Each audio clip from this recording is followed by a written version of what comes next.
Getting ready to begin.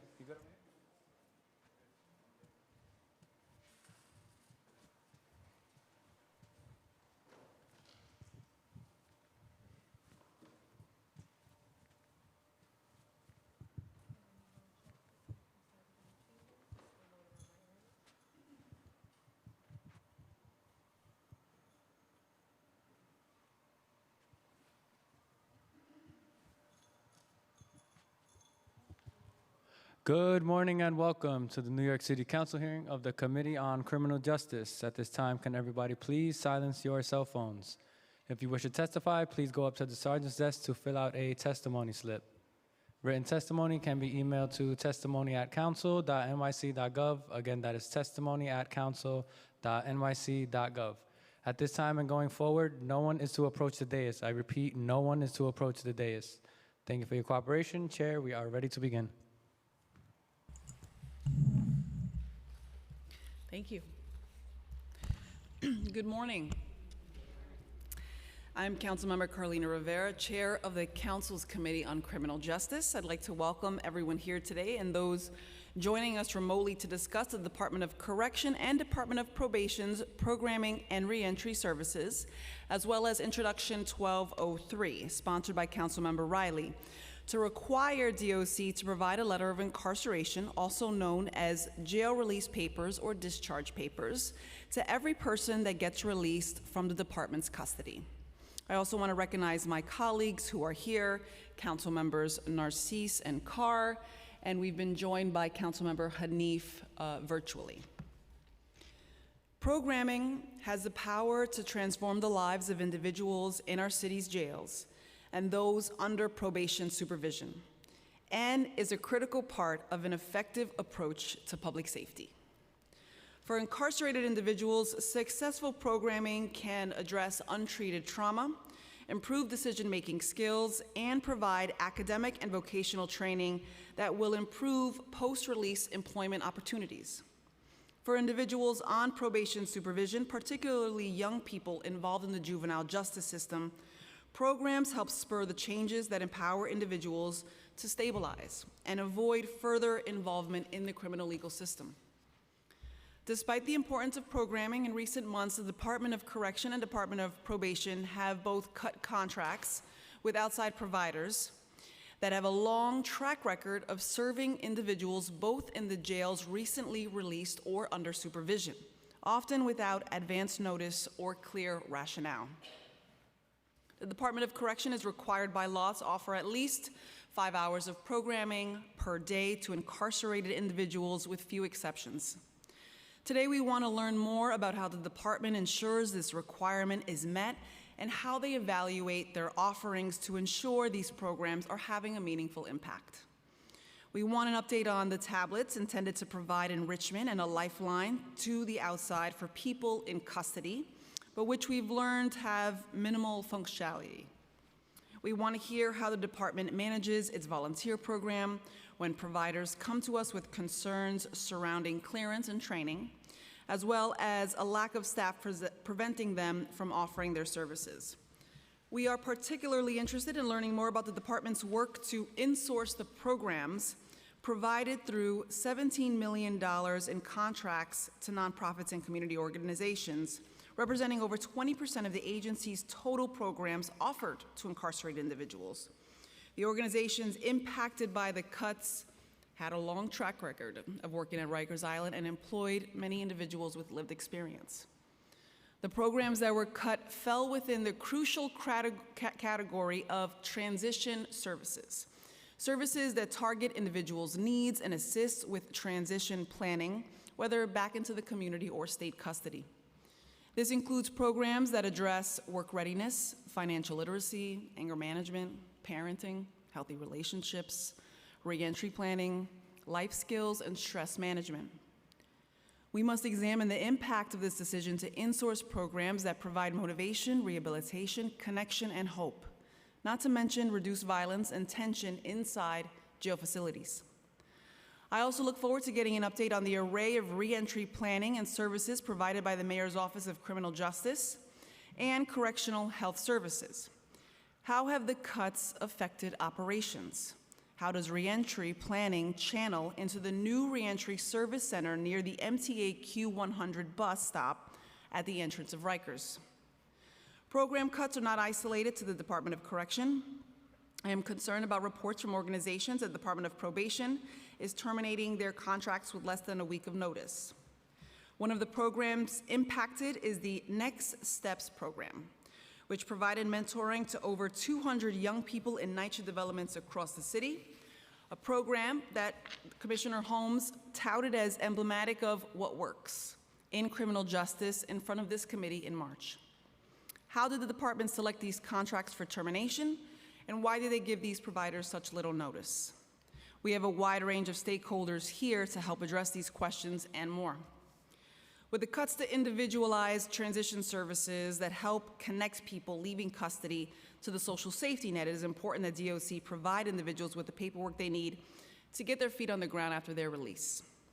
Federal law prohibits people from collecting from programs like Social Security and Medicaid while incarcerated. So they need to show proof that they're out, their discharge papers, to get their benefits back. That is why we are hearing Introduction 1203, sponsored by Councilmember Riley, which would require DOC to provide a letter of incarceration to every person that gets released from the department's custody. Instead of requiring individuals to proactively request such a letter, issuing one would be the default. To truly improve public safety and reduce levels of incarceration, the agencies before us today must build a collaborative reentry model that begins the minute someone enters the jail system and ensures there can be sustainable long-term success when they leave. I look forward to hearing all of your testimony on how we can get this done. And with that, I will turn it over to committee counsel. Thank you, Madam Chair. I'll now swear in our panel of administration witnesses. With us today from the Department of Correction, we have Commissioner Juanita Holmes and Deputy Commissioner, Department of Probation, Commissioner Juanita Holmes and Deputy Commissioner Robert Maldonado. From the Department of Correction, we have Kat Thompson, Deputy Commissioner Francis Torres, Assistant Commissioner Nell McCarty, and Assistant Commissioner Valerie Grioche. We also will be joined at some point by Correctional Health Services and Mayor's Office of Criminal Justice representatives. But for now, with all the administration witnesses present, please raise your right hands. Do you affirm to tell the truth, the whole truth, and nothing but the truth before this committee and respond honestly to council member questions? Noting for the record, all witnesses answered in the affirmative. You can begin your testimony in whatever order you so choose.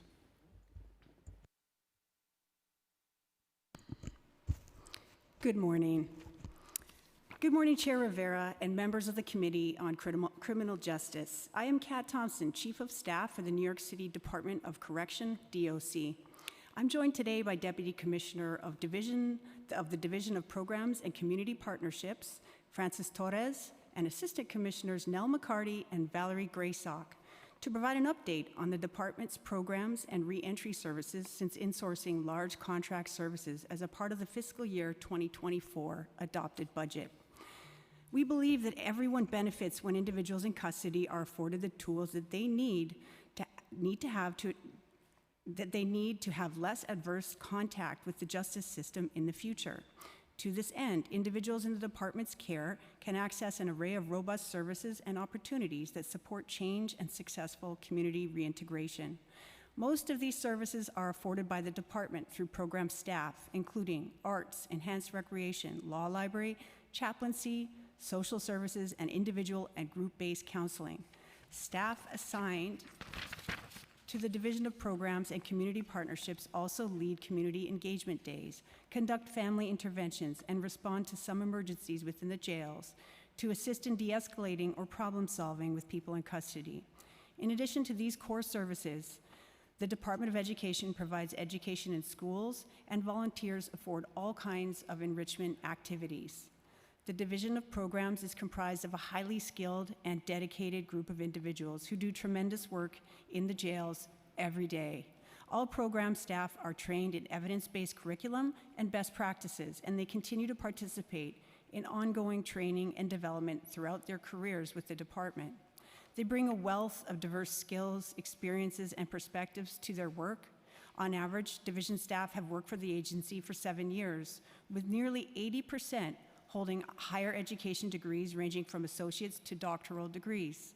Many of these staff members started their careers with community-based organizations, and several, including senior staff members, have also lived experience within the justice system and with issues that can impact justice involvement. Their work is critical to the department's goals of building safe and humane jails and preparing individuals in custody for a successful return to their community. As this body is aware, in order to comply with the mayor's mandated 4% budget reduction in the fiscal year 2024 adopted budget, the department terminated large contracts with external program providers and insourced the services they were providing. The primary role of external providers under these contracts was to afford group-based services to housing units, in addition to the core services afforded by DOC program staff. The department has implemented several strategic measures over the last few months to ensure individuals in custody continue to receive robust and meaningful programs and services in the absence of these contracts. Since 2015, our counseling unit staff have been the primary staff leading group facilitation within certain housing areas, including our adolescent and emergent adult units, and most recently, our enhanced supervision housing units. Because of this, they were well positioned to assume the responsibilities department-wide once the contracts ended. Between May and June of this year, we engaged with labor union leadership to change the tasks and standards for associate correctional counselors within the counseling unit so that they could provide group-based counseling services for the whole population. These changes required a shift in some of their other responsibilities. Prior to implementing any changes for our staff, we held internal meetings with staff to provide transparent information about these upcoming changes. Individuals in custody were also informed of the transition of group facilitation and one-to-one counseling by contracted providers to department counseling staff members. Staff were provided with refresher trainings on facilitation techniques, evidence-based practices, and curricula to ensure that they were prepared to assume these responsibilities. Of course, we knew we could not simply ask our associate correctional counselors to take on more responsibilities without creating efficiencies and shifting responsibilities in other areas. Previously, associate correctional counselors were providing most services in a one-on-one format. Under the new model, associate correctional counselors provide people in custody with the same frequency of programming, just now in a group format. The goals of counseling sessions have not changed, but rather they're broadened to incorporate a group experience. Individuals still have access to one-on-one engagement through various other program staff and activities, such as chaplaincy services, enhanced recreational services, and the fine and performing arts team. We have also shifted the way in which social services are accessed and supported. Social service requests can now be submitted through the tablets, and we recently onboarded 5 supervising counselors who are supporting the provision of social services across each jail. These operational changes have reduced the workload related to social service requests for the associate correctional counselors, allowing more time for the provision of group services. Furthermore, this month, the counseling unit welcomed a new deputy director to provide additional support and guidance to the team. A second deputy director will join the team in October. Lastly, I would like to highlight that the New York City Health and Hospitals / Correctional Health Services, they remain a partner and the only provider of mental health therapy and counseling for those in custody.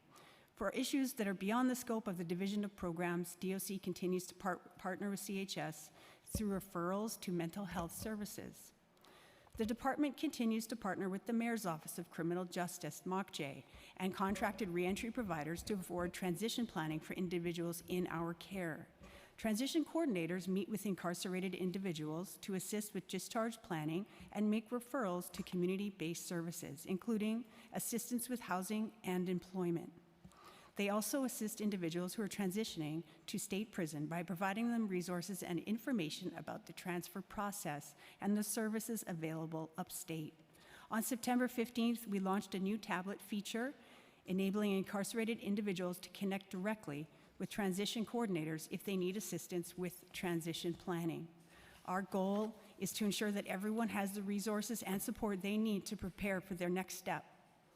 The department's reintegration services are designed to address individual specific needs, and we proudly partner with the U.S. Department of Veterans Affairs and the New York City Department of Veterans Services to afford tailored services to veterans in our care.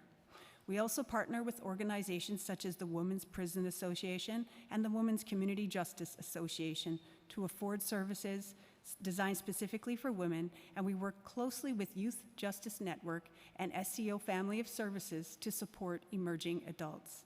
In addition, we continue to release eligible sentenced individuals through the Article 6A Work Release Program. Since the beginning of this administration, we have released 67 individuals, 90% of which successfully completed the remainder of their sentence in the community. Finally, I'll emphasize that the reentry services provided by contracted providers have not changed. These contracts are held by our partners at the Mayor's Office of Criminal Justice and were not impacted by the department's insourcing.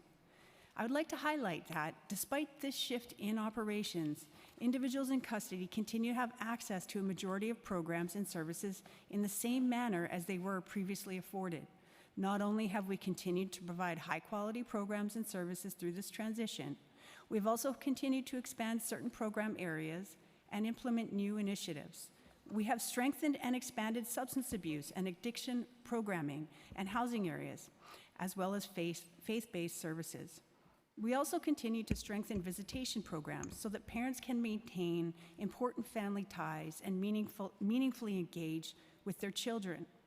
The department partners with the Children's Museum of Manhattan, CMOM, to facilitate family visits between incarcerated parents and their children in the community.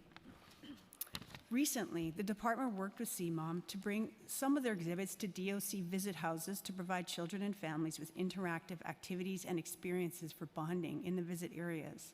The department also launched a new partnership with the Twinning Project, which teaches soccer to incarcerated individuals to promote teamwork, physical activity, and physical health. This month and next month, we will integrate other providers as part of our advancement and enrichment opportunities to include our robust menu of workforce development certificates and certifications. It is our goal to continue expanding and refining service offerings through conversations with people in custody and critical partnerships with community-based organizations. Now I will briefly turn to the proposed legislation, Intro 1203. The bill would require the department to provide a letter of incarceration, also known as a jail release papers or discharge papers, to every person that gets released from the department's custody. The department recognizes that letters of incarceration can be helpful in obtaining identification or other services and benefits after release into the community, and currently provides letters of incarceration to individuals upon request. With current resources and operations, it may be challenging to provide letters of incarceration upon release for all people in custody. Nonetheless, the department appreciates the intent of this legislation and looks forward to discussing the bill further with council. In conclusion, we recognize that this fiscal year brought about a major shift in the manner in which the department affords some programs and services. There were certainly challenges, which is to be expected with any major shift in operations. However, over the past 20 months, this department has demonstrated that we are willing and able to face challenges head-on and come to thoughtful solutions that serve the people in our care. We owe much of our success to our amazing program staff and their dedication through this transition. Thank you for the opportunity to share about the great work of our Division of Programs and Community Partnerships, and we are available to answer your questions. Thank you for your testimony. Commissioner, would you like to begin? Good morning, Chair Rivera and members of the Criminal Justice Committee. I am Juanita N. Holmes, Commissioner of the New York City Department of Probation. With me is Deputy Commissioner Robert Maldonado, newly hired to oversee program and services within the Department of Probation. Thank you for the opportunity to testify before the Council about our programming. The Department of Probation helps build stronger and safer communities by working with and supervising people on probation, with the hopes of fostering positive change in their decision-making and behavior through research-based practices and by expanding opportunities for them to move out of the criminal justice system through meaningful education, employment, health services, family engagement, and civic participation. Probation serves as the largest and most robust community corrections alternative to incarceration in New York State and it's one of the largest probation agencies in the nation. Department of Probation is committed to ensuring that the people under its supervision have access to the opportunities and services they need to not just avoid incarceration, but to thrive. Currently, the New York City Department of Probation supervises approximately 14,000 clients. Juvenile operations accounts approximately for 600 clients, and adult operations for over 13,000 clients. 6 months ago, upon my appointment, the mayor gave me my marching orders, reduce recidivism, which resulted in my assessment of the agency's staffing needs, policies and procedures, client services, and programs. Currently, the Department of Probation has 53 programs with approximately 27 service providers, some of which are supported by our Neon Spaces, which means we not only provide programs for our clients, but also offer programming to community members. Programming includes mentoring, work readiness, parent support coaches, neon arts, financial literacy, and more. My job as commissioner is to make sure we have robust programming and evaluating the effectiveness of outcomes. At the Department of Probation, we take that very seriously. It was determined that some of the service providers' key performance indicators do not completely support successful outcomes. Department of Probation has begun revising performance indicators that will be required of current and future service providers moving forward. In addition to our supervision of clients, what is going to help reduce recidivism is literacy and employment. The Department of Probation has recently contracted with a CDL training provider, as well as the Department of Transportation, who's provided job opportunities for our clients, particularly those over the age of 24, which accounts for a large percentage of our population. We're also seeking programming for our LGBTQIA+ clients and our clients with special needs. The Department of Probation and the Department of Education are scheduled to meet on October 12, 2023, for the first time to discuss undercredited clients and pathways forward. Also, we have reinstated our Bronx High School Equivalency Program, in addition to onboarding an educational tutoring program. Moving forward, we remain steadfast and committed to using a combination of prevention and intervention along with community-based programming that actually helps bring positive change to our clients and the community. I would like to thank the City Council for their partnership and continued support in keeping our city safe. This now concludes my testimony, and I'm open for questions.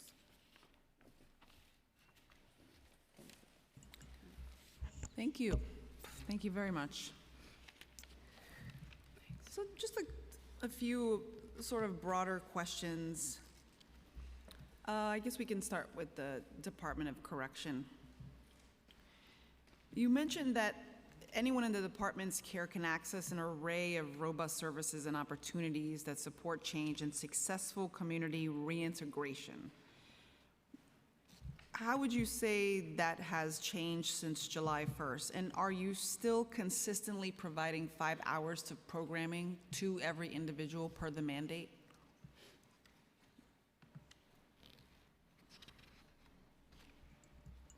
Good morning, Chair Rivera and all of the board members. I thank you for that question. And last time we were here, May 19th of this year, I guess our urgency was to map out for this council what we had in place as we transitioned from jail-based contracted providers who concentrated in doing group facilitation and one-on-one to what became internally known as insourcing. When we talk about insourcing, and it is my responsibility today to provide clarity on that, what we did was select a group of dedicated DC-37 civil servants in the title of Associate Correctional Counselors, levels 1 and 2, that between 2015 and 2018 had done group facilitation and one-on-one. And for that time of period, since we appeared in council last, through the beginning, or actually through the end of June in preparation for July, our obligation was to retrain those staff members, to have conversations with labor relations and their unions to ensure that we change their task and standards to what they used to be prior to the jail-based targeted approach in order for them to be able to once again go back to doing group facilitation and one-on-one services. The rest of the provision of services, whether it is done by DOC-led staff, by other providers and volunteers, remained. We do continue to afford the 5 hours of programming. Thank you. So you maintain the 5 hours, because I know that even the last time that we met, there was just, candor in terms of saying that there were some challenges in meeting those 5 hours. So you're confident now that they're being met, or there remain challenges? So I will be very honest with you, Chair Rivera, we're still working on ensuring that we enhance by adding additional services in the section of advance and enrichment. We've had hiccups, and I would like to be very transparent. I think it is always important not to only shed light on our positive achievements, but also to be transparent with the council on what challenges we've experienced. When it came to insourcing, meeting that transition from jail-based targeted approach to our ACC-1s and ACC-2s, I'm happy to report to you today that we did not experience any delays. Where we did experience challenges was a memorandum of understanding that we have with the Department of Education, which allows us to actually continue services through at least 18 additional providers. That has since been rectified. I am happy to share with you that between this week and next week, we will go full course or full force ahead, because those 18, in addition to targeting advancement and enrichment, actually target certificates and certifications under our workforce development. So what specific programs shifted from one-to-one to group facilitation, and how many individuals were affected? Okay. Chair Rivera, since I was here last, we've worked diligently in ensuring that transition. If you look to my left today, I purposely brought in Assistant Commissioner Nell McCarty, who leads our efforts in counseling and supportive structure houses. Also joining me today is Valerie Graysock, who is our Assistant of Reintegration.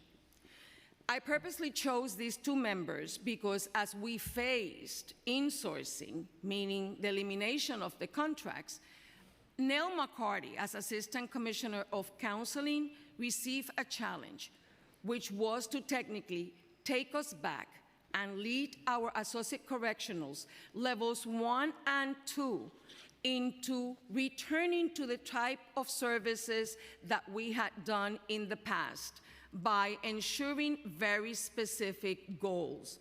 Number 1, have clear communication with our staff that would be assuming these responsibilities, by having communications with labor relations and the unions, by ensuring that a tight refresher and training schedule was put together, as well as schedule in the housing areas. Can either of them answer the question? That's exactly where I'm going. I'm going to ask Nell McCarty to please take you through that process. Thank you. Hello. So just to kind of add on where Deputy Commissioner Francis Torres left off, so our associate correctional counselors, once we informed them after speaking with their union and changing their task and standards to return back to doing group facilitation, and conducting these trainings or refresher trainings with staff on certain evidence-based curriculums, we did end up making a 6-month-long schedule of how we will implement these various 15 core evidence-based curriculas. We're specifically targeting 7 of those 15 over the 6-month period. that we are implementing with people in custody to make sure that there was no lapse in the group facilitation that was previously being conducted by the targeted jail-based service providers. In addition to that, we also have drafted ongoing training opportunities for our staff for continued refreshers throughout the 6 months. We onboarded, as mentioned, 5 supervising correctional counselors so that they were able to take on some of the changes with the one-on-one counseling, and I also shifted some of the responsibilities of our social workers and intervention specialists to pick up the pieces for where some of those one-on-ones that previously had been conducted by Associate Correctional Counselors Level 1 were now being conducted or facilitated by our social workers. Which specific programs shifted from one-to-one to group facilitation? Which programs? Our Associate Correctional Counselors, Level 1, were the primary providers of the one-on-one counseling on a regular cadence within the housing units. Now, those staff provide group facilitation on those same housing units in some cases, or their schedule may have shifted to adjust to the different movements within the jails. But those one-on-one assignments have now shifted over to social workers and to intervention specialists. In those assignments, how many individuals were affected? I'm just asking the same question, trying to get actual numbers or, details. When you say how many people were affected, do you mean people in custody or staff? Custody.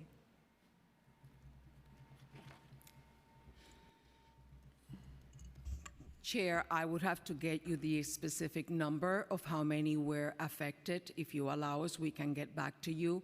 In essence, when we transition our ACC1s into group facilitation, we actually assume the footprint previously held by our providers, but we can certainly get those numbers back to you. I think you're going to hear from many of them today, after your own testimony, how many individuals they actually serve through their one-on-one and group facilitation, and really the benefits of one-to-one, which I realize capacity-wise you're saying has had to go through a transition. So the 6-month-long schedule, just to understand that, when does that happen? Is that currently on its way?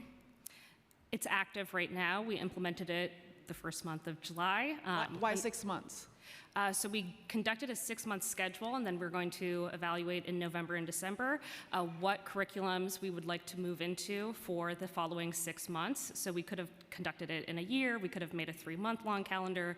We chose to do 6 months so that it could be consistent and unified across every single facility.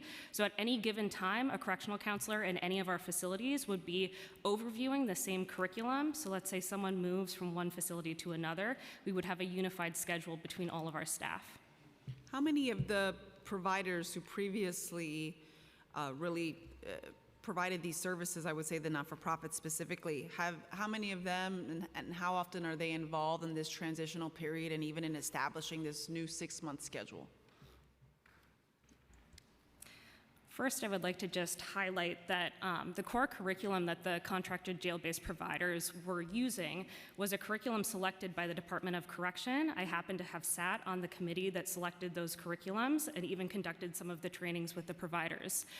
So at the time that we were conducting or making this 6-month-long schedule, we did an internal evaluation of some of the top programs people may need, such as anger management, cognitive behavioral therapy techniques, along with reentry workshops, financial literacy, work readiness, and those were the curriculums that we ended up selecting for this 6 months. How many associate correctional counselors are there, the ones that went through the refresher training? There are 41 associate correctional counselors, but in total, there are 76 direct service workers that work in the counseling services unit, and they may hold other titles, again, like program counselor, social worker, and intervention specialist. Well, I'm sure, again, you're going to hear from not-for-profits, there are certain not-for-profits that had as many as 40 staff members, working inside, whether they're in the community base or inside the facilities. These are credible messengers. And I know you mentioned that you have people with lived experience on staff. I think that's absolutely critical in terms of doing this work. So you did negotiate with the labor unions in terms of any job title changes and anything subject to collective bargaining? You did that with DC 37? Great. So let me just ask about the Division of Programs and Community Partnerships. You had as of July 2023, you had 243 staff members, including 208 non-uniform staff. How many uniform and non-uniform staff are currently employed by the division?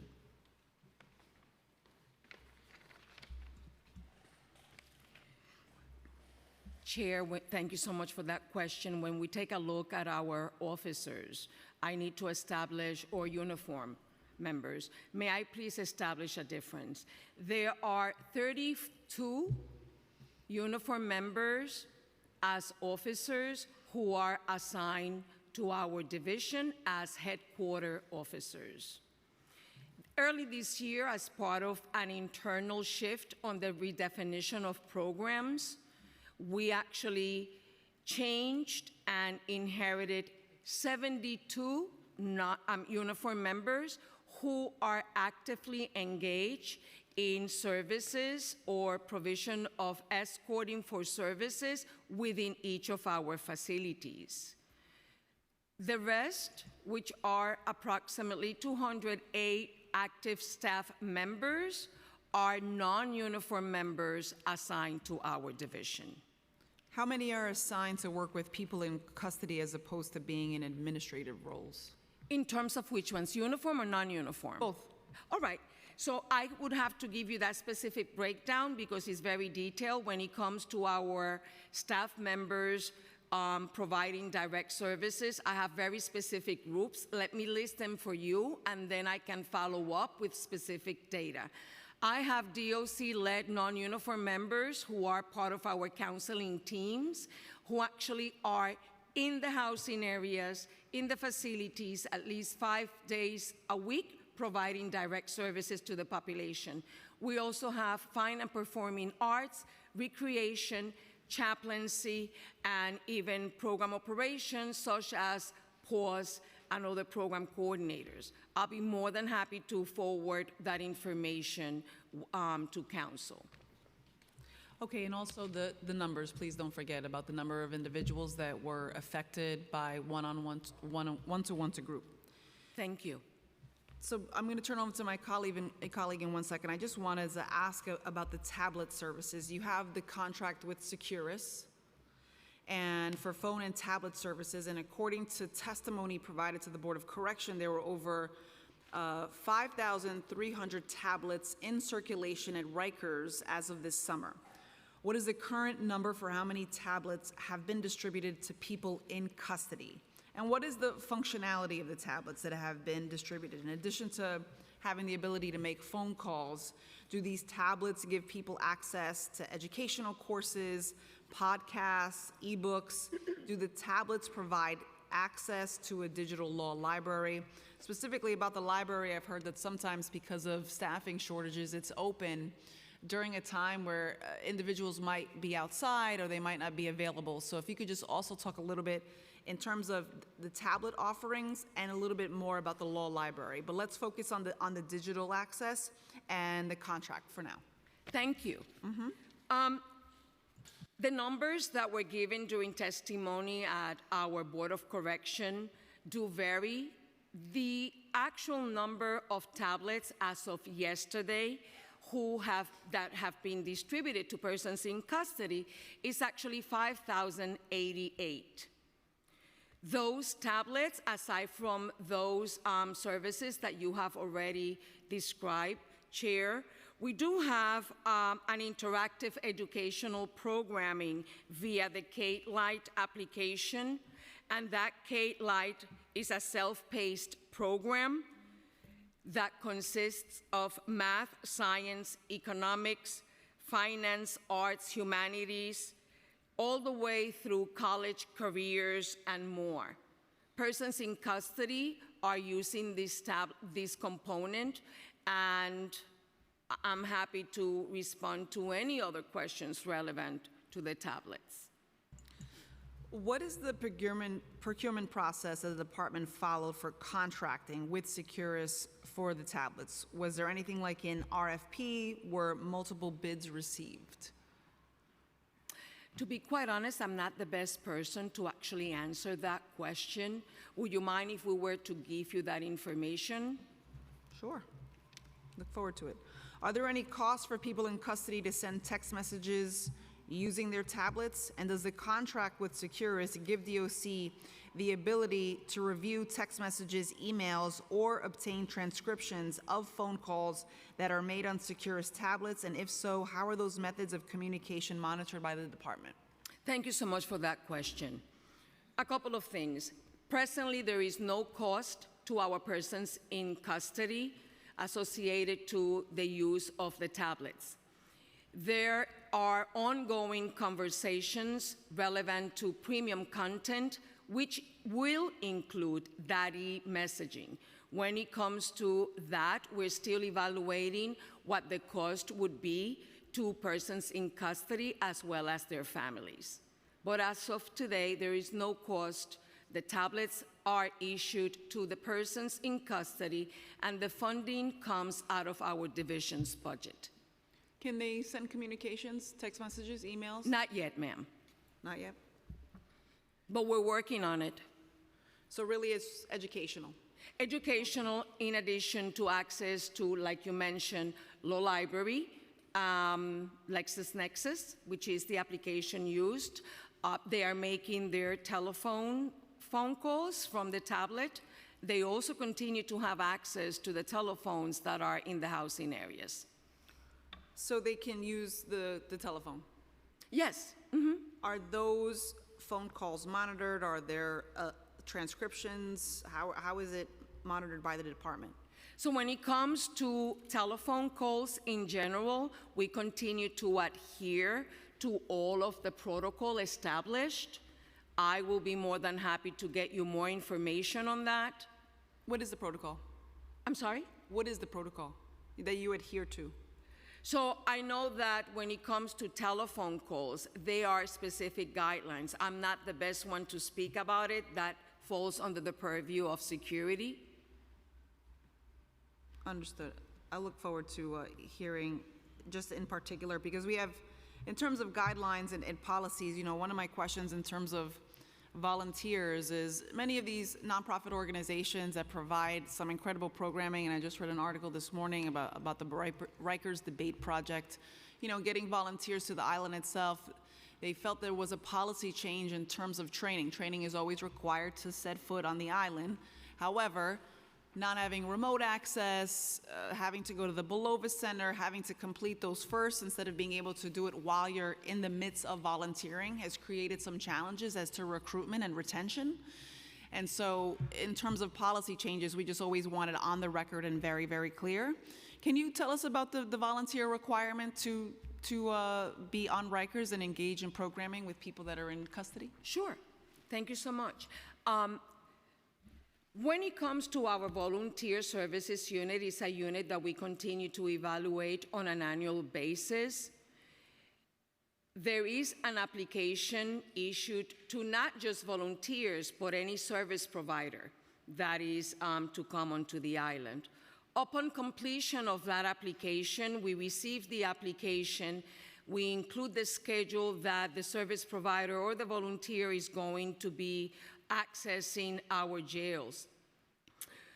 For those who do not have any previous criminal justice involvement, the process can take 2 to 3 weeks. For those that have had previous criminal justice involvement, the process can take 3 to 60 days, depending on how quickly we receive certain documentation.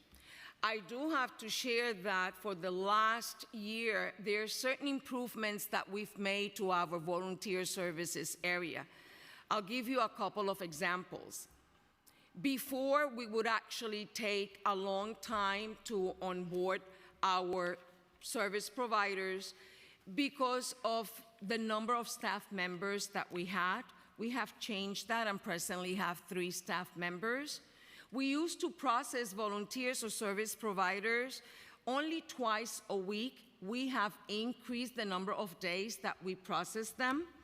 There are very specific training sessions, and we're still in conversations on how best to actually be able to have them access, remotely. But do know that we have made strides, and there's some of those training sessions that anyone who is applying can do remotely. In addition to that, Chair, something that we didn't do before was we changed how we issued IDs to our volunteers and service providers. For an example, now we issue anyone who is new to coming onto Rikers Island, we will issue an ID for 30 days stating escort required, because we need to onboard them and make sure they know where they're going, how they're coming out, what our security measures in terms of access to housing areas or the areas where they are providing services is. And so for that reason, we give them that type of ID and we provide the escorts. We've even changed who can escort our volunteers. Before this change, only uniform members could provide escorts to any service providers or volunteers. That is not the case any longer. Any of our non-uniform members who are on post or who are assigned to our facilities can actually provide the escort. After the 30 days, we turn around and change their IDs to non-escort required, which allows them to actually go through our security front gate and then report to their areas to conduct those services. Well, thank you for that. I just want to be sure that, this is such a welcome thing to see people volunteering on Rikers Island, and I'd like to remove any barriers in order to get them there. And I understand there is protocol, and you went through some of it, but I just want to be sure in terms of just volunteer recruitment and retention that we're all working together. Chair, if I may, when it comes to volunteers and even service providers internally in our division, anyone volunteering, and I'll use a random example. If we have any religious organization that is volunteering, we will automatically assign the Deputy Director of Chaplaincy to be that DOC liaison. So when it comes to volunteer applications and service providers relevant to faith-based and religion, that person will be the one handling. Feel free to direct any concerns to our office, and we will manage internally to make sure that we are on top of accelerating their access. Thank you. Thank you. And I do have questions for you, Commissioner, but I'm going to allow Councilmember Narcisse, because I can only imagine what it would be like to get back to where she lives. So I want her to be able to ask questions, which she always does, and I appreciate you for that. So Councilmember Narcisse. Good morning, everyone. It's still morning. Good morning, Chair, and thank you for giving me an opportunity to ask a few questions. I have so many questions. I wish I can stay here all morning or all afternoon with you. But thank you. Thank you for the work you're doing. It takes all of us to contribute to the city of New York, knowing the challenges that we're facing every day. The challenging is just like, it's so much, I don't even know where to start. And one of the things that I'm always specific about, it's about crime issue. Crime don't actually occurs in silo. It's a culmination of different issues that are happening in our city, our communities, that are making so many young folks end up in the wrong place. So one of the things I'm not very proud of is New York City Department of Probation Services, approximately 14,000 clients. Juvenile operations account for approximately 600 clients, and adults operation account for over 13,000 clients. Can you break down that for me in race and gender?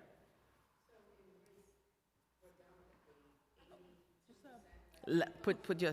No, that's okay. We just Sorry, want to my hear you loud. apologies. That's okay. That's all right. Yes, so in race, it's predominantly 82% African-American males, Ages 22 to 24 accounts for the majority of them. Juveniles, same. The juvenile gender, as far as young ladies are concerned, I believe we only have about 14, if I'm not mistaken. So it's a small amount of women. You know, that breaks my heart as a mother of four. Yes. Housing. Housing for formerly incarcerated folks. I'm always interested in that. How many formerly incarcerated individuals in our city currently face housing insecurity or homelessness within their first year of release? And I do have those numbers. 'Cause Thank you. I was interested myself. So First year of release. homelessness, when we look at the adult population, currently we have 36 that are homeless, 212 in shelters. So that's a total of 248 in our adult population. When we look at the juvenile population, I have 1 homeless and the 18 that are in shelters currently, so that accounts for 19. What percentage of them end up back in the correctional system due to a lack of stable housing? That answer I don't have for you, but I will get it for you, because that was something I didn't think of. Thank you. How is the city addressing the stigma landlords or housing providers might have towards renting to a formerly incarcerated folks? I wouldn't be able to answer that. Okay. Are there any incentives in place that you know of for landlord who provide housing to those demographics? No, Council, I wouldn't have that response. Thank you. How does probation status influence an individual's ability to secure housing? I wouldn't have that status. I wouldn't have that response either. My apologies. Something I'll look into. How does the department monitor and assist probationers who are at risk of homelessness? Are there specific strategies and collaborations in place to prevent them from ending up back in the same place? You're absolutely right. So I thank you for that question. When I took office 6 months ago, my agenda was to reduce recidivism. And naturally, in doing so, you need the proper programs and services. In addition to that, I need to be able to see metrics supporting success. Literacy, employment, we know is key when it comes to reducing recidivism. So those are some of the key factors that I'm using. And I know we spoke about a couple of cuts with programs, but one particular program, Impact, that program began in January 2023, but it never commenced. So, you know, as a result of such, we took a deeper look and realized the same vendor currently has the same program with us as we speak. So as a result of such, that's why we decided to pull that particular contract. Same exact vendor, Impact, same exact program that program was supposed to account for. And if you talk about next steps, 17 different providers and next steps, I am aware of the short notice. My deputy commissioner here was onboarded August 7th. Naturally, me drilling down on the programs, wanting to make sure they marry up to our clients, that they are, ensuring that they're leaving these programs with something in place to thrive, whether they were undercredited and now they are in a GED program, or under grade and now they're in their current grade, or even employment. If you look at our adult population, over 40% are unemployed. So that's something I take into consideration. If you look at the juvenile population, probably 40% are undercredited. So that's, at Department of Probation right now is focused on ensuring that we put some literacy programs in place as well as employment. And that's why recently we reestablished the Bronx High School Equivalency Program. We're looking to do that in every borough. In addition to that, we are onboarding another tutorial program that's very successful. I think that's going to help. For the older population, we're looking at welding. We're now collaborating with someone that provides that welding training. We partnered with a CDL contractor that actually teaches them how to drive trucks and buses. But even with that, you need to know how to read the CDL application to take the exam. Some of our clients don't even read or write 7th grade level, which is required to even enter a GED program. So that's something that I'm really honing in on, is making sure that our clients have what they need to thrive. I see the recidivism here. I see some programs that are housed in the Department of Probation, and I really can't honestly sit here and say if it reduces recidivism. We recently redesigned what's called our DOP Connect. That's a repository for the service providers to enter their particular metrics in. So I'm building that out to see that there's a goal at the end, right? That there's some sort of outcome. You took this client in, now this client is up grade level. Now this client may have housing. Now this client is employed. There has to be positive outcomes supporting the expenditures that we're paying. I'm not looking to save money in probation, I can tell you that, and I tell anybody that. I'm definitely not looking to cut funding here. We need the money, but the money has to be spent correctly. And it's a huge undertaking. Naturally, you can imagine me coming in from the outside, unraveling some of this. So as a result of such, my deputy commissioner was on board to take a deeper dive into all of the programs. Unfortunately, Next Steps was cut because they couldn't support the metrics I was looking for. I actually had a call with all the service providers. Councilwoman Diana Aiello was also on the particular call, and we have to hold service providers accountable for what it is that they say they are going to do. And unfortunately, the last 9 years that Next Steps has been with us, it's almost been a check-the-box renewal process. So how do we measure for impact, right? The evaluation. Some other programs here, we have AIM, which are court mandates. The last evaluation encompassed 2016 to 2017 as far as the impact that it's having on our clients. So that's what I'm in the midst of doing.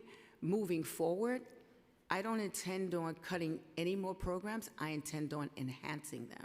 And that's why we're building out DOP Connect, and it's going to encounter the key performance indicators that we think we need to support success.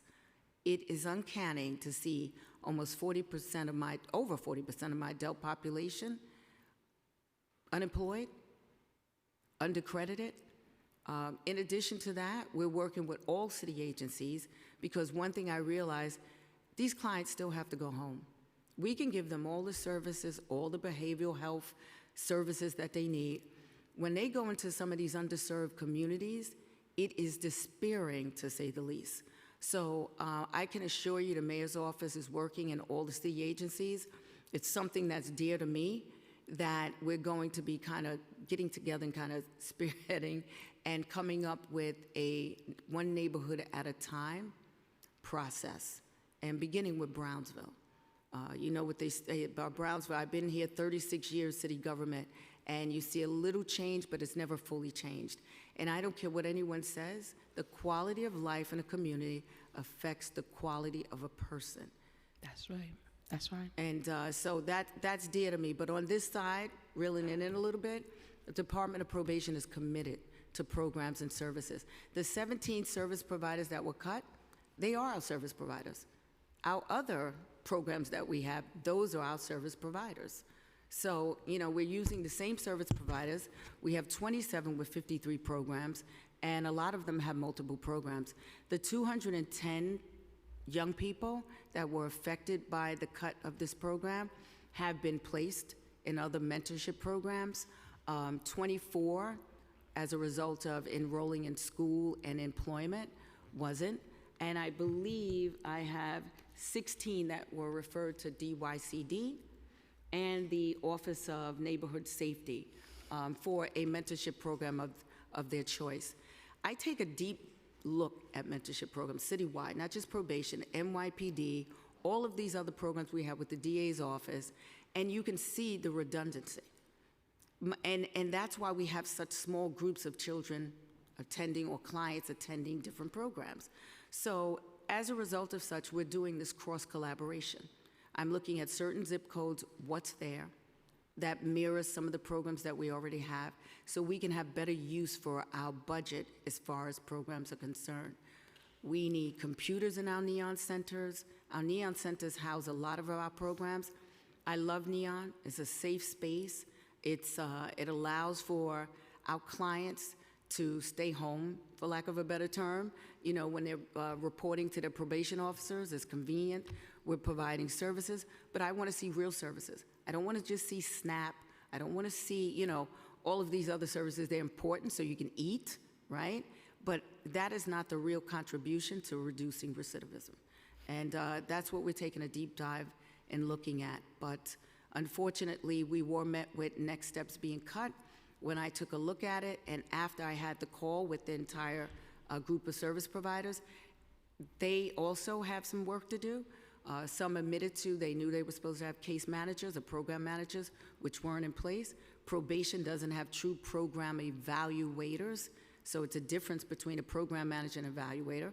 So we're putting a team of evaluators together in probation to make sure that we're prioritizing, taking a look at our clients, who's more high risk to reoffend, you know, especially when it comes to the guns.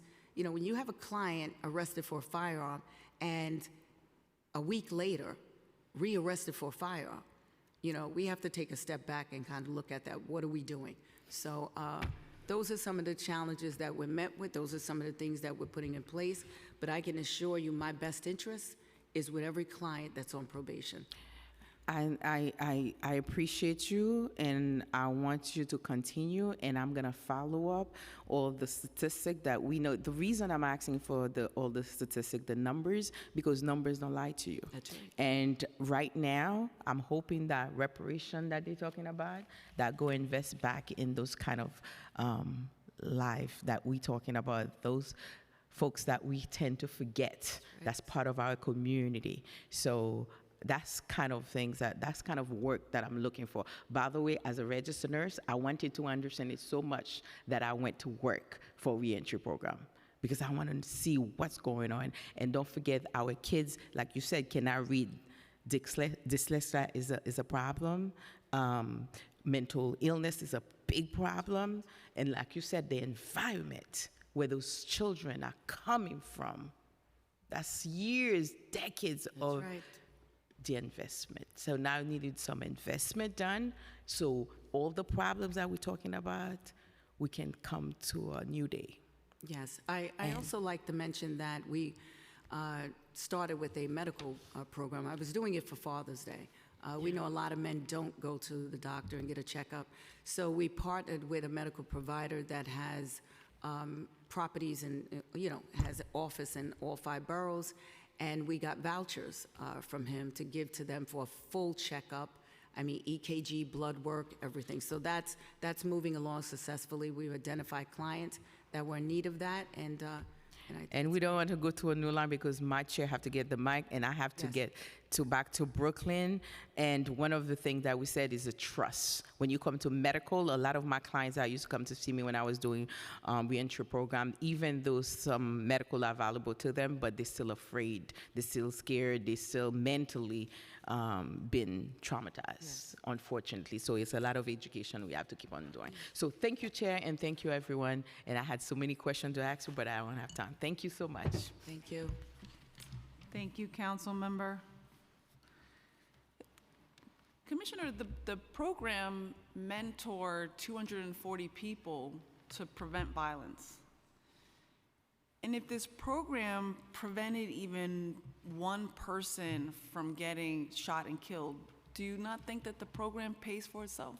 Yes, I do, but we have other programs. We have Arches in the same vicinity.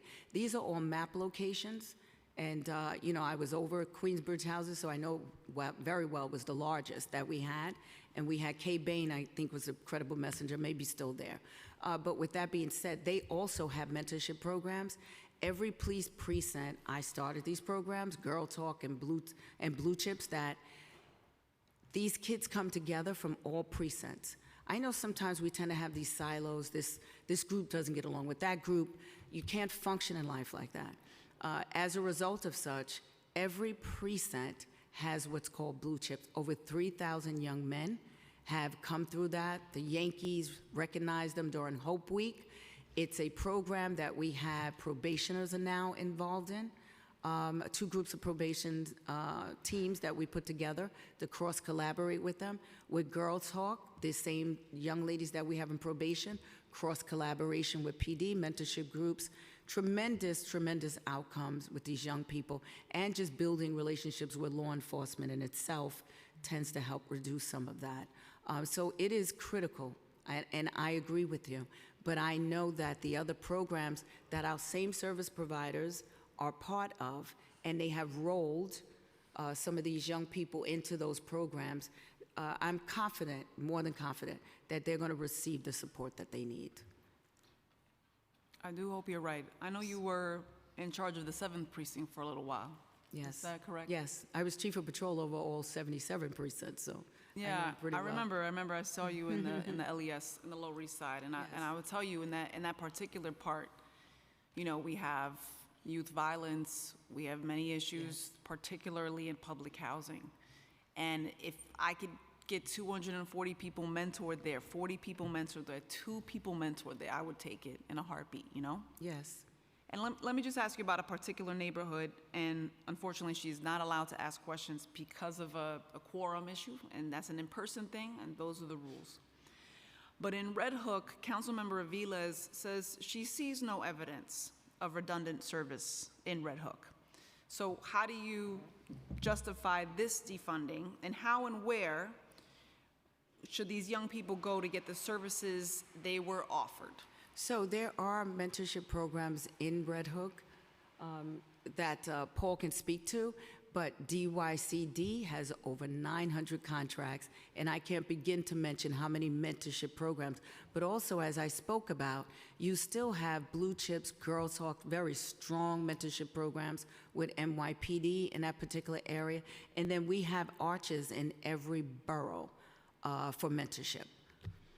How exactly are Arches and Girls Talk, how are those programs are going to serve the former Next Steps participants who are not under probation supervision? Right. So these young people are not under probation either. There are some individuals in Girl Talk and Blue Chips and Arches. Arches is for anybody in the community. Everyone's not under probation supervision, which is great. But they serve them because they are exactly like a mentorship program. You have someone that you're intimate with, speaking with, a particular officer. You have their cell phone number. They participate in community cleanups. They have to give back. They compete, whether it's dance, whether it's basketball, chess, flag football. And then amongst all of that, they still have, and golf. Let me not forget golf. They just recently started a golf program, which I thought was good. But anything going on that we can plug them into, Laura Stiles just did a big program called Envisions maybe about a month ago, and all the girls were so excited. It was a huge turnout. So probation as well as Girl Talk, just members from the community were there as well. But it's a strong program, and it currently falls under Commissioner Mark Stewart, who's now the Deputy Commissioner of Community Affairs. But it's available, and we will definitely plug them in and ensure that each and every one of these individuals have what they need, and the decision is theirs. There's several decisions. We just kind of point it out to them, and they can make the decision on their own which one they think that will really support their needs. Well, you mentioned all those DYCD contracts, so particularly for Councilmember Aviles, if you could let her know where those contracts are. Absolutely. Because there has to be, a real push in terms of encouraging people to take advantage of that. This has been, I feel, it's been devastating for her community. And when you see a program like Impact, which I think you mentioned very, very briefly, but Impact was actually a program that was canceled before it got even off the ground, right? It was supposed to serve 175 people across 5 boroughs who would have otherwise been in residential placement or incarcerated. Is there going to be something that replaces that, or what happened? We have the same program in place with the same provider. That's what happened. We saw that was a redundancy. We actually have what's called APT, Adolescent Portable Therapy. That's Impact has that contract. They've been in place with us for how long now? How many years? For several years.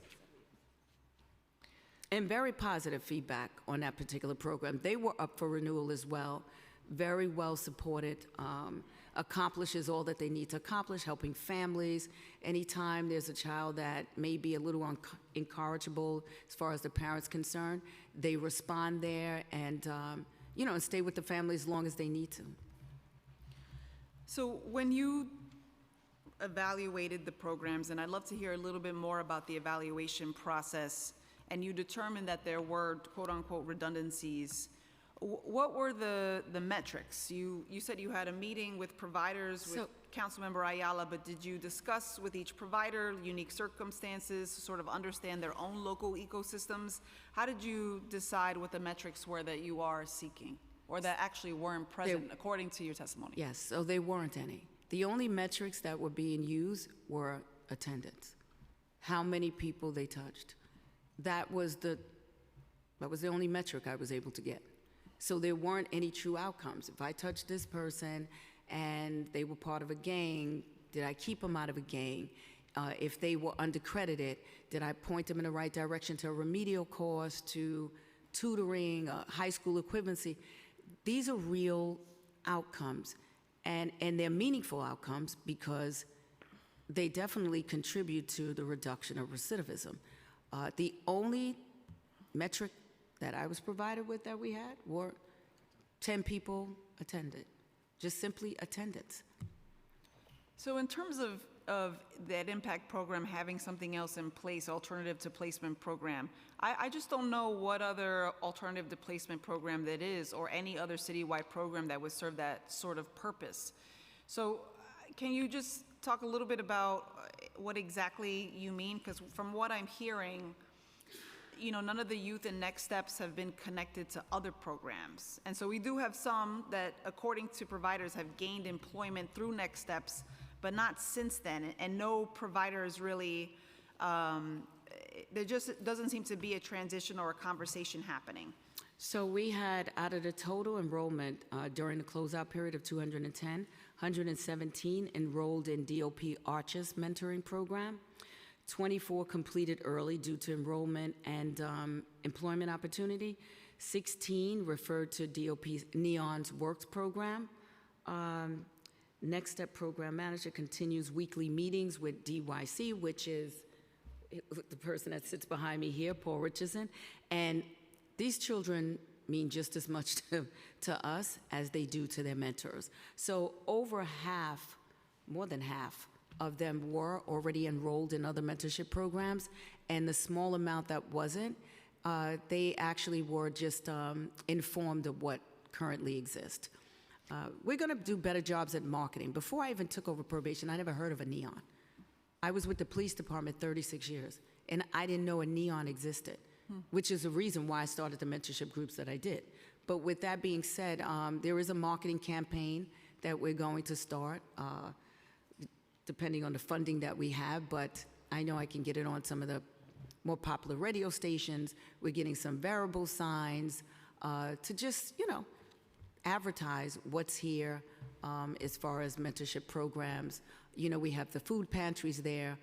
I don't particularly like seeing lines. It bothers me to see that in underserved communities. So we're going to do something structured where seniors will have these 2 days at these hours and come and, make it more structured in nature, so we don't have these long lines or with seniors, standing out there for a period of time. So there are a lot of things that we're looking at, a lot of moving parts, but, just for the better as far as the operation of Department of Probation is concerned, but more importantly for our clients. Yeah, and I think the issue is that APT is a good program. It's just not the same program. And this kind of goes to Arches. Arches serves young people who are under a probation mandate. And while Next Steps also was a voluntary program, I should say. But Arches, I believe, and correct me if I'm wrong, it serves the community as well, correct? Yes, so it's not just only under probation. It's community members. And in terms of Girls Talk, I just want to be sure that in the Next Steps program, there were girls enrolled in that program, right? Yes. All right. I will tell you that, for example, And you're going to hear from these providers. I'm very much looking forward to hearing from them because I know they will probably have some differences in opinions as to what you're saying in terms of metrics. They've been doing this a long time. So I really do encourage you and your team to listen to them because from what I've heard and even from other council members, these programs were absolutely critical in their communities. I know you're saying there's a transition and that you will treat them with the dignity, the respect, and the care and the services that they need. It's just these not-for-profit providers have been doing this a long time, and the metrics, I'm not quite sure what you're looking for. Are you looking for recidivism numbers in the future? Like, how are you going to determine how successful your replacement programs are? Right, so what we're looking at actually is if a client comes to you, right, there should be an assessment. You know, whether they need education, whether a GED, whatever it is that's going to keep them out of the criminal justice system. I would like to see that. Even if it's anger management and they say, you know, we referred them to something and, you know, to a particular program for behavioral health and there's positive outcomes, he's now gainfully employed or she's now gainfully employed. But one point I want to make, we're not out of business with these contractors. They are my service providers. They are my service providers. They are my service providers as it stands. And it doesn't mean that they won't be service providers moving forward in some of these other, you know, mentorship groups or really educational components, literacy components that we're looking to put in place. So that I want to make perfectly clear. They are currently, all 17 of those providers are still part of DOP's programs and services. And it doesn't mean that maybe we may look to implement this with going back and creating a different contract or adding key performance indicators that I think would be, not just I think would be suitable, right, to my executive staff, but more importantly to the clients. I gotta see, I am like just, you know, adamant about education and working and ensuring that for the time being they have these public assistance services that they need, but I don't want them dependent on it. And I don't want them growing this mindset of something for nothing. You know, that's perpetuated in a lot of these underserved communities, and I'm gonna try my best to get away from it. But so that's why I really want stronger outcomes. Even with my probation officer's case management technology system, it's not giving us what we need, so we're changing that. I just hired a chief information security officer. So there's a lot of turnover here, but it's going to be for the better of our clients. Yeah, and I just want to say the social services piece is important. It is important, That's absolutely. the reason we're hearing Intro 1203 today, because being proactive about, you know, getting your paperwork is all well and good, but I can't even imagine the mindset of really trying to re-enter your community as a returning citizen and then, you know, having as much as you can right when you walk out of there. I mean, again, and it's also, you know, seeing the uniform sometimes. It's not always the most welcome sight. I agree, and I know that, you know, but what I think is key, even with the neons, we're adding an HRA component. And not just to check the box and refer the client or refer anybody from the community, but to actually process them right there. So to help them and assist them with the paperwork. And this is an HR person that's not in uniform, very soft environment, and very welcoming. I mean, the Neon is very successful as far as people coming there attending it. Even our clients feel a lot better going to here to check in instead of having to go to a courthouse or somewhere outside of their neighborhood, not to mention the stakeholders we have. So there are a lot of grassroots people that are part of helping us run the Neons. And we also have, I think we forget about AIM and ECHOS. Those are two alternative displacement programs that have been with us for quite some time. AIM is definitely a court mandate. ECHOS is a court mandate. But also I'm still looking at that, because even though it's a court mandate, I want to see the impact that it's having, you know, on our clients. The goal here is to make sure they never ever revisit the criminal justice system. It's traumatizing in itself, and let's face it, we're still going to have that small population that They're just going to commit crime. I'm resigned with that. But those that we can save by identifying them, having structure, and definitely creating this action plan where we marry them up with exactly what they need, I want to see them stay out of incarceration, but I want to see them buy a home. I want to see them take their children on vacation. I want to see people have a normal life. And for a lot of our clients, that's not normal.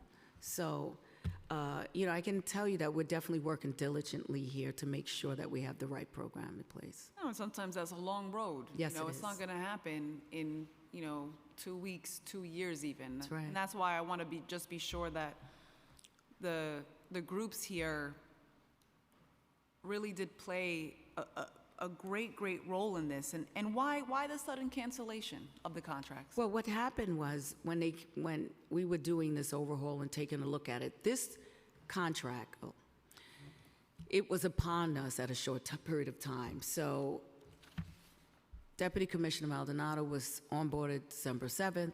I was already looking at contracts. This was due to expire August 31st. The people in place under contracts and probation didn't bring this to my attention until 3 weeks out. So, which is now a process in place that's never going to happen again.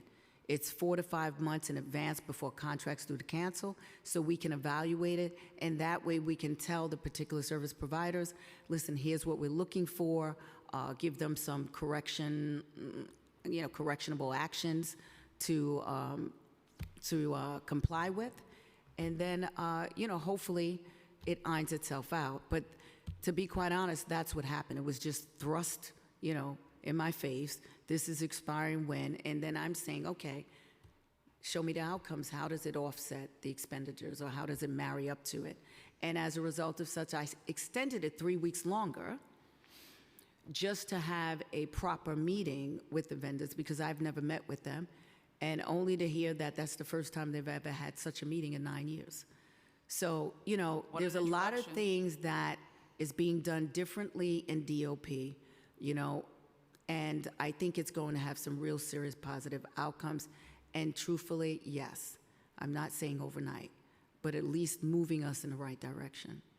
I think that you had mentioned at some point, I believe in front of this very committee, that for example, Next Steps was a successful program that is emblematic of what works. I guess between, that hearing and now, you've sort of changed your opinion. But let me just ask about the credible messenger piece of the nonprofit that I think is so important. Because I will tell you, I worked few years before I became the Councilwoman of Social Services. A lot of eviction prevention. I wasn't an attorney, but I cannot tell you how many people just wanted me to be there with them in court, because it's hard to trust a system that has continuously disenfranchised you over and over and over again. So when you have people that are in uniform, from what I've heard, is it, and please correct me if I'm wrong, we understand that you issued a directive that probation officers must now wear uniforms and carry loaded firearms at all times. So what happened was, that's not for all probation officers. That's for supervising probation officers. They go out in the field, they're doing conditional searches, they're recovering firearms. Year to date, I believe we've recovered 15, 16 firearms. They've recovered numerous amounts of drugs. So as a result of such, it's a safety issue. We've implemented active shooter training. So naturally, if we enter a location where they're probation officers, it needs to be discerning who's the probation officer, who's not. So a lot of thought went into that, but it's really for their safety. That's the only reason for the mandate, and it's only someone that's supervising that goes out into the field. So do all probation officers now wear uniforms? They wear not all probation officers, no. All probation officers does not. Only supervising, to my knowledge, supervising officers were, and let me stand corrected because I'm transparent. Is it all probation officers? So it is all probation officers that wear uniforms, but all probation officers are not armed. It's only the supervising officers that go out into the field and do conditional searches that's armed. And they wear a soft tennis shirt, a polo shirt, I guess you would call it, with a patch on it, just so it's easily discerning who the probation officer is. So we understand that from what you're saying, that there are individuals, probation officers in uniform, carrying loaded weapons inside probation officers and out in the field, even when they're conducting standard home visits, and also when entering the premises of service providers. And you're saying they're now required to carry loaded guns for safety? If they're a supervising officer that has to go out in the field, it's for their safety. So, all right, if you're saying this is to protect the probation officers, can you tell us a little bit more about why? Can you point us to any specific incidents since you became commissioner, or uptick in violent incidents against probation officers that would require them to have guns at the ready? So the reason for it is because they're going into a precarious situation, especially when we've recovered firearms and drugs at locations during conditional searches. God forbid if the probationer got hold of the gun and they're not armed, and it would be where you had one person armed and someone wasn't armed, and as a result of such, if any sort of adversarial incident occurred, you would have probationers jumping behind the other probation officer that's armed. In addition to that, the Bronx has really been a precarious situation for us. So we recently met with the DA's office there. You got a lot of gang violence when they're going to court. We recently had a probation officer's vehicle shot up when they were coming outside of the facility, and it was some sort of adversarial situation taking place. So as a result of such, if they are in the field and they have to make home visits where they are recovering firearms, they have to be armed. So why are they wearing them when they're going into the service providers' offices? I don't understand what you mean by service providers' offices, by the neons and things of that Are you saying respect? the only place that they're carrying? They can secure their firearms. As a matter of fact, we are building out spaces for them to secure their firearms inside the neons, inside the probation's office, where would be an individual locker with an individual key for their firearms as well as their radios. That's currently being built out. So they don't have to wear their firearms when they're inside, where they're providing service. But when you're going out in the field, you should have a firearm. Is it a mandate or is it an option? It's mandated for the field. Even if they're not necessarily going into a home that you previously recovered drugs or weapons? If they're going into a home for conditional search, that's the reason for the mandate for the conditional search. Usually it's associated with some sort of violence or drugs. So do you have any incidences or since you became commissioner or sudden uptick as to why? Why was this directive issued? Why is all officers now wearing uniforms? Why are they now required to carry the firearm? All officers is wearing uniforms because I recently said I gave active shooter training. If we go into a facility, it needs to be discerning who the officer is and then who are members of the community or the population of our clients. It's the reason for the uniforms. As far as the mandate for the firearms and the uniforms outside when you're doing conditional searches, it's for safety reasons. I try to be proactive. I don't want to wait for something to happen. You know, with my experience in law enforcement, I know the possibility of things happening. We're very fortunate here in probation, thank God. But with that being said, you know, I like to be more proactive. So as a result of such, I just think about what could happen and try and offset that.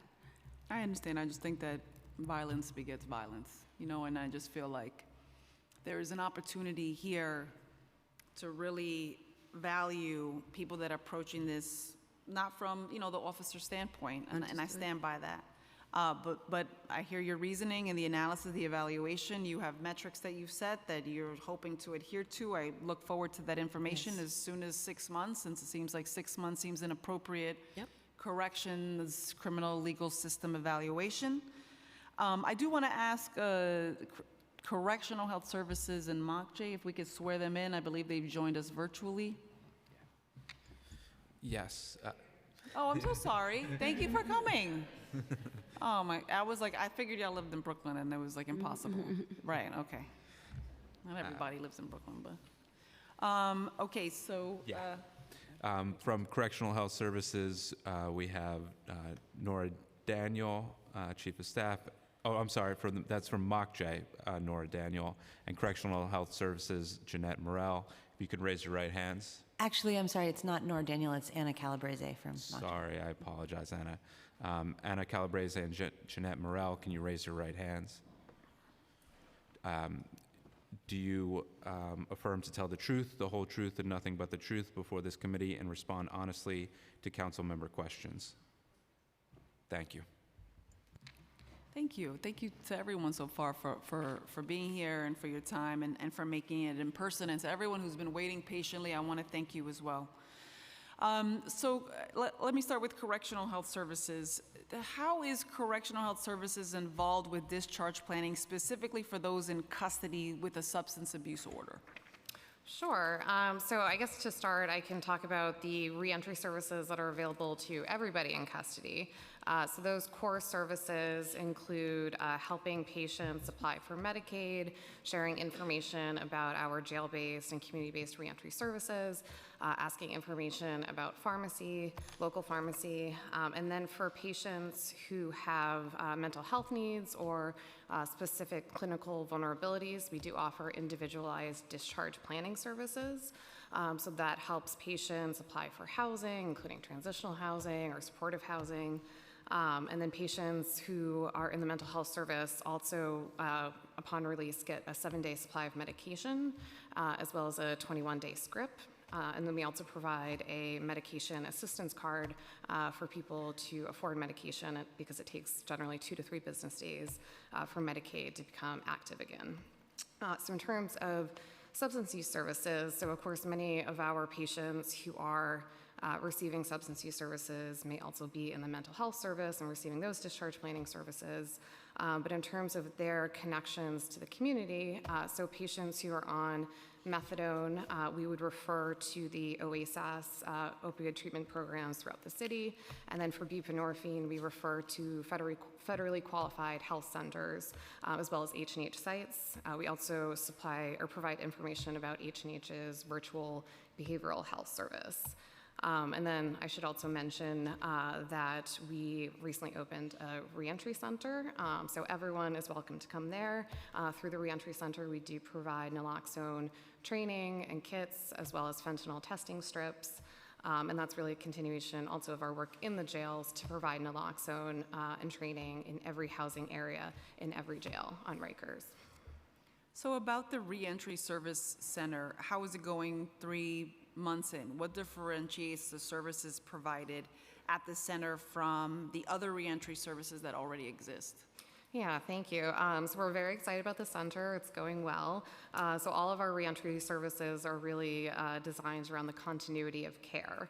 And we recognize that our patients would benefit from a space to go immediately after their incarceration. So we have this center. It's by the Perry Building. It's actually in front of the Q100 bus stop. So it's really the first thing that people see immediately after release. So we've had to date 569 patients stop in for services. That can be connecting to community-based health and social services, or it could just be getting a cup of coffee, getting directions, making a phone call. We also offer, I mentioned the naloxone, but toiletry kits, condoms, snacks, just a little swag bag. And then I would also mention we have a partnership with T-Mobile and Premier Wireless. So we recognize that a major barrier to a successful return to the community is a lack of a cell phone. It's very difficult to navigate housing and healthcare and other social services if you don't have a reliable means of communication, especially since about 30% of our patients identify as homeless or likely homeless after release. So with T-Mobile, they provided smartphones at a discounted rate. We provide a year-long service plan.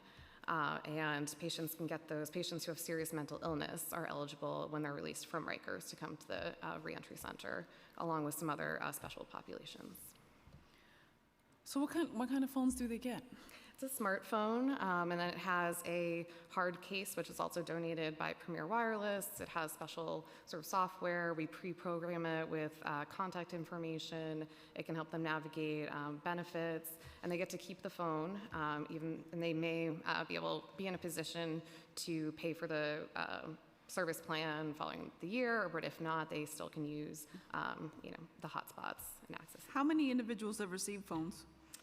Let's see if I have that number.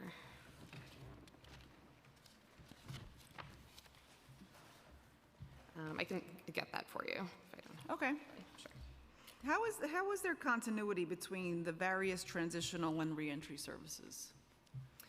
Yeah, in terms of with community-based providers or with. Yeah, and I'll ask you about MOCJ too, about how you all are working together in a second. Yeah, sure. So we, most of our contacts are actually directly with the providers themselves, with the community-based organizations.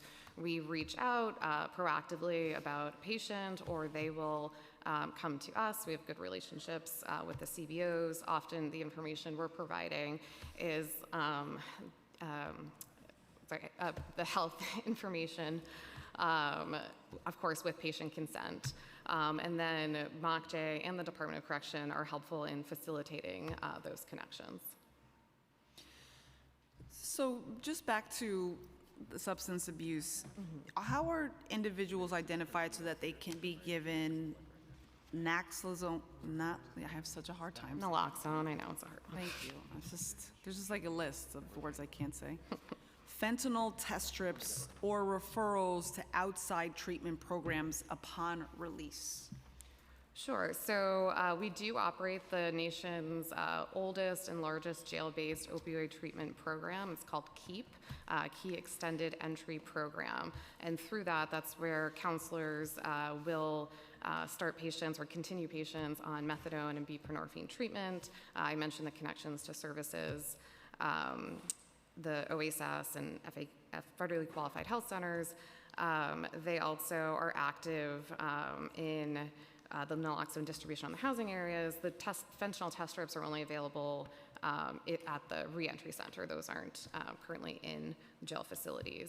And then I would also mention here, we've opened, in partnership with the department, a new housing unit we refer to as GATE, Groups for Addiction Engagement Treatment and Engagement. And that's for individuals who have substance use and mental health needs who would otherwise be housed in the general population. And that really leverages the group model. There are a lot of group-based therapies there, of course, as well as medication available for those who need it. When a person first comes in and they sit with CHS and they sort of receive an evaluation, do you track who enters your facilities with diagnosed substance abuse disorder and whether or not that individual leaves with the same addiction? So I can tell you, based on a recent census, about 14% of patients had an opioid use disorder. And of these, 87% chose to enroll in the program. So that's about 780 patients actively in KEEP. So we really try to make things low barrier. We, again, will make connections to community-based services, but we do provide methadone and buprenorphine while in jail. So do you track that? Once they're in the community? I tell you what my concern is. My concern is that there are individuals entering correctional facilities with substance abuse, maybe without, but definitely leaving with it, with addiction. And I wonder whether or not, how that is tracked, with the proper referrals that are made, clearly, and whether or not some of these addictions are actually formed inside the jails themselves. Yeah, it's a good question. So I should say during our comprehensive medical intake process, which happens when a person first enters custody, we do screen for substance use issues, and that's when we can make the connections to KEEP for services. But I think your point is a good one, that the risk of It's a little emergency, Sure. national, whatever, declaration. Yes, I encountered it.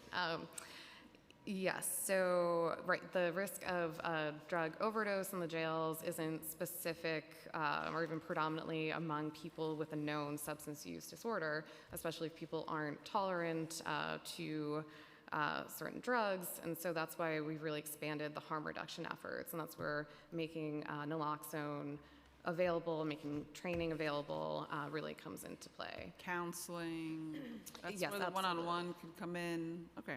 Yeah, that's in addition to the mental health services. And I should also note, I'm sure you saw the health department issued the commissioner's advisory related to the overdose crisis, the city earlier this week. And, the populations that are at greatest risk in the community, namely Black and Latino men, greatest risk for overdose, are also overrepresented in our jails. So it is, a service and a treatment that we take very seriously. I appreciate that. I'm going to give Councilmember Ressler one more, all right, I'm going to take one more minute. He braved his way here. So finding suitable housing is a critical factor in successful reentry. Does MOCJ coordinate with DOC to help people, and Councilmember Narcisse brought this up, of course. Does MOCJ coordinate with DOC to help people leaving custody obtain transitional housing?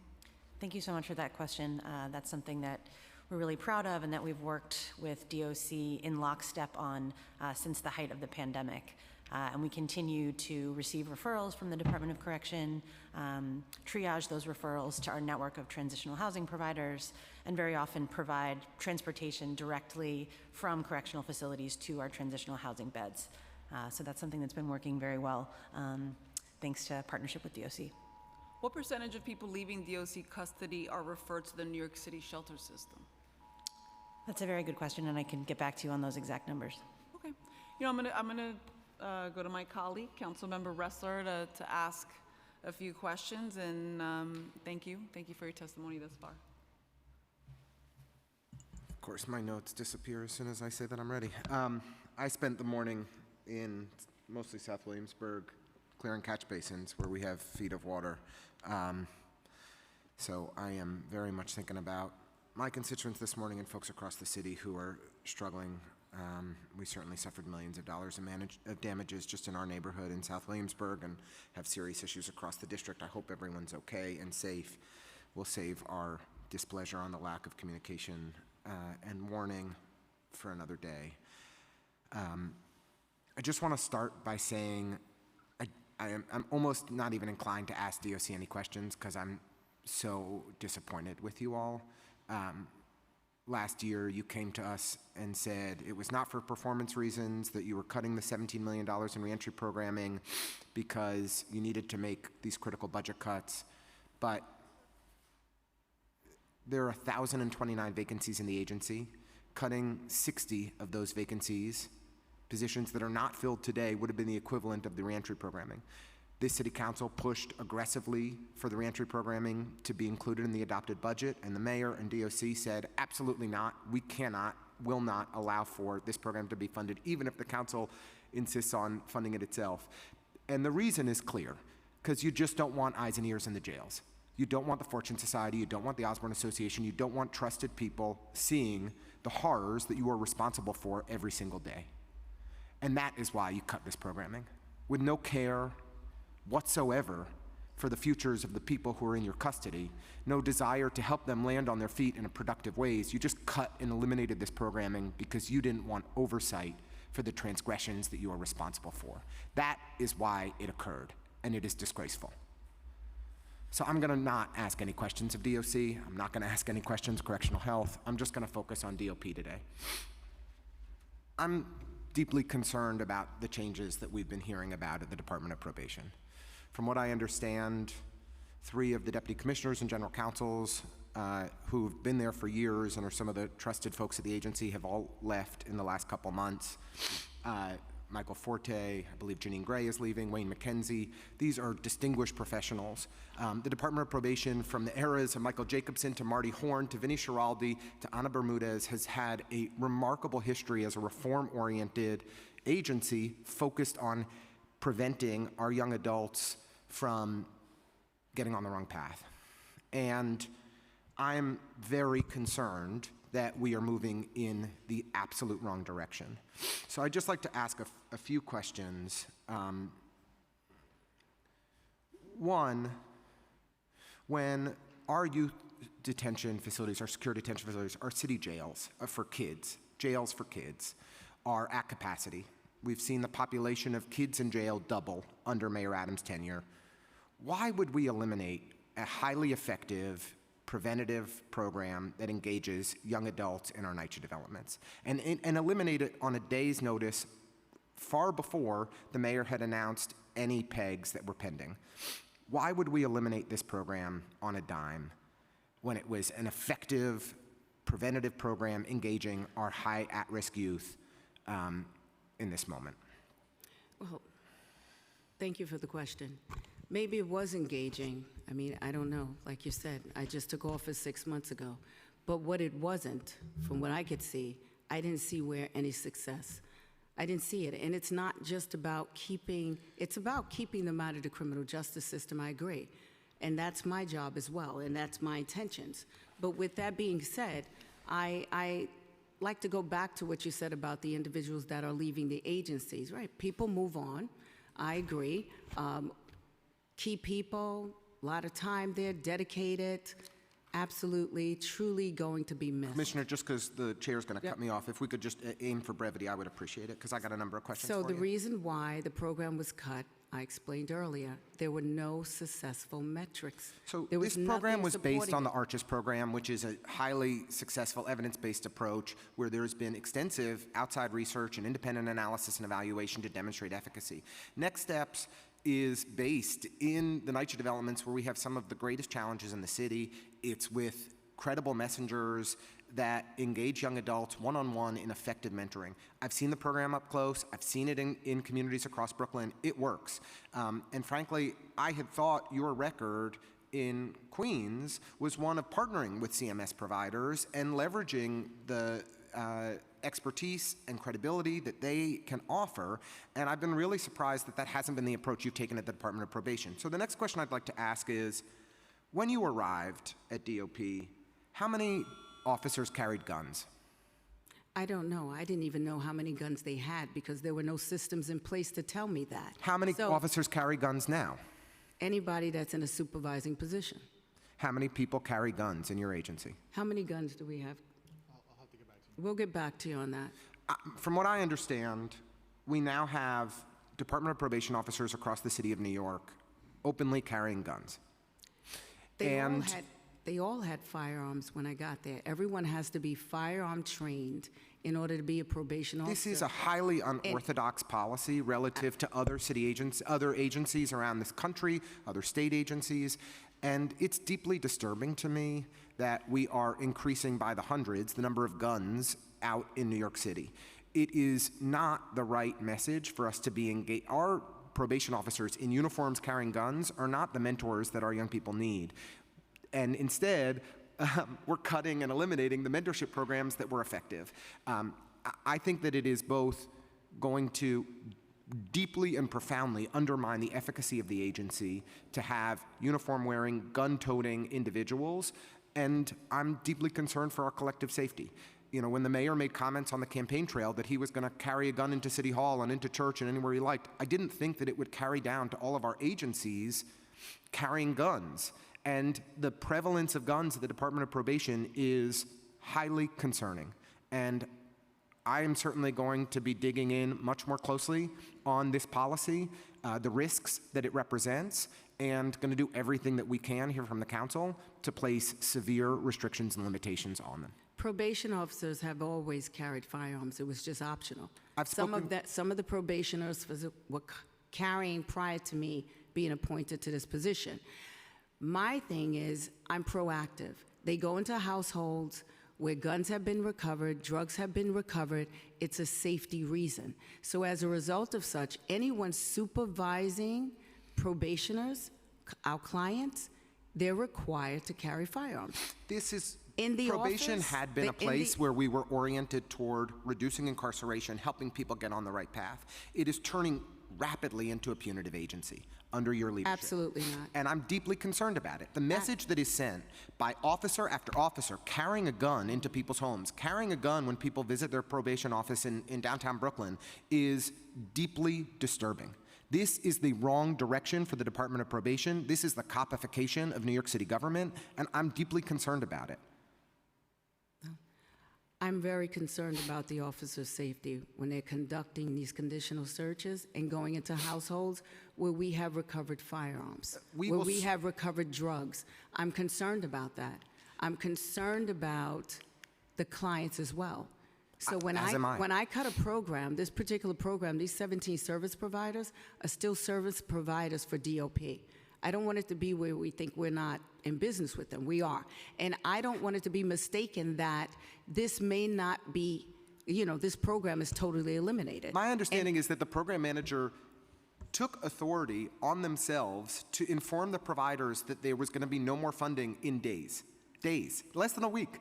And they were without any direction from the agency. The agency leadership said, we don't even need to tell them that we're eliminating these critical mentorship programs engaging our most at-risk youth. And this is the thing. We've doubled the number of kids in jails under this mayoral administration. Doubled. Our youth detention facilities are full. We went from a census of that's now at 223 from the last I checked. If you want to see the MMR, and my Google Docs aren't loading, so I don't have any of the stats in front of me, so I apologize. But it was a 35% increase in admissions for our youth detention facilities this year. What does it mean when we eliminate the preventative programs that are engaging exactly the at-risk youth that we want to support?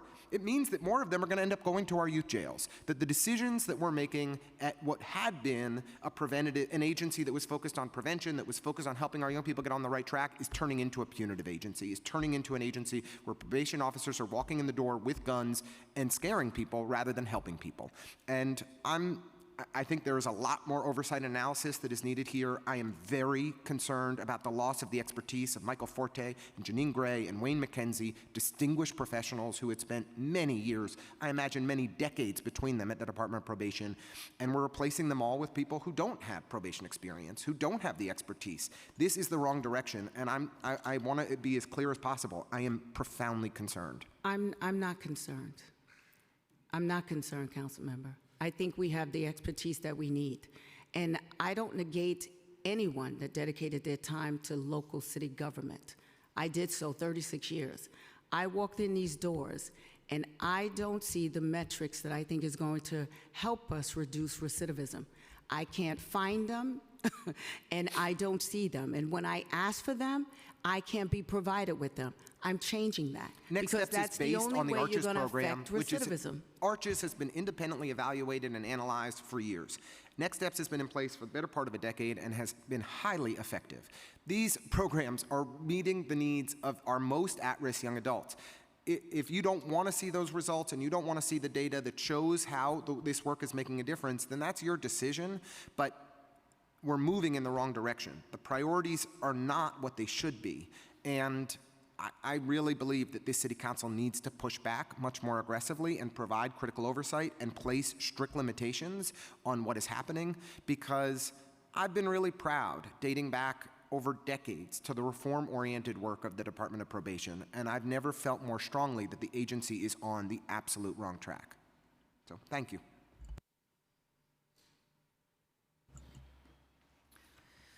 So Commissioner, in terms of, you said it's all about the metrics, which I hear you. Have you looked at sort of the outcomes over the past couple decades? I have. Especially over the last 10 years, where it's been proven that programming has actually had positive outcomes, has actually reduced recidivism. Have you never seen any reporting by Vera Institute or by collaborations between CUNY and former Commissioner Schiraldi? So I have. But what I haven't seen since I walked in this door are metrics supporting the reduction of recidivism. What I haven't seen is... Over how many years, though? I know what time you got in, but I want to know how long you're looking back at these disappointing metrics. Right. So I'm looking back 5 years, and I can't get true numbers. And that's because the system's in place. I testified here several months ago for a budget hearing. If you knew what it took for me to get some of those numbers, it's very challenging. And it's no one's fault other than the system that's in place, that the state put in place. We are moving away from that. We're currently, like I said, building out a system where we don't have to go to 50 different repositories to get numbers that we need, that's indicative of success, that's indicative of us reducing recidivism. It is simply not there. And I'm very transparent. It's not there. So it's difficult enough. So case management is critical. It is critical. Marrying up our clients is critical to their needs in order to reduce recidivism. It's critical. There's some things that are not in place, and we're building it out. And, it's challenging, but it's doable. It's doable.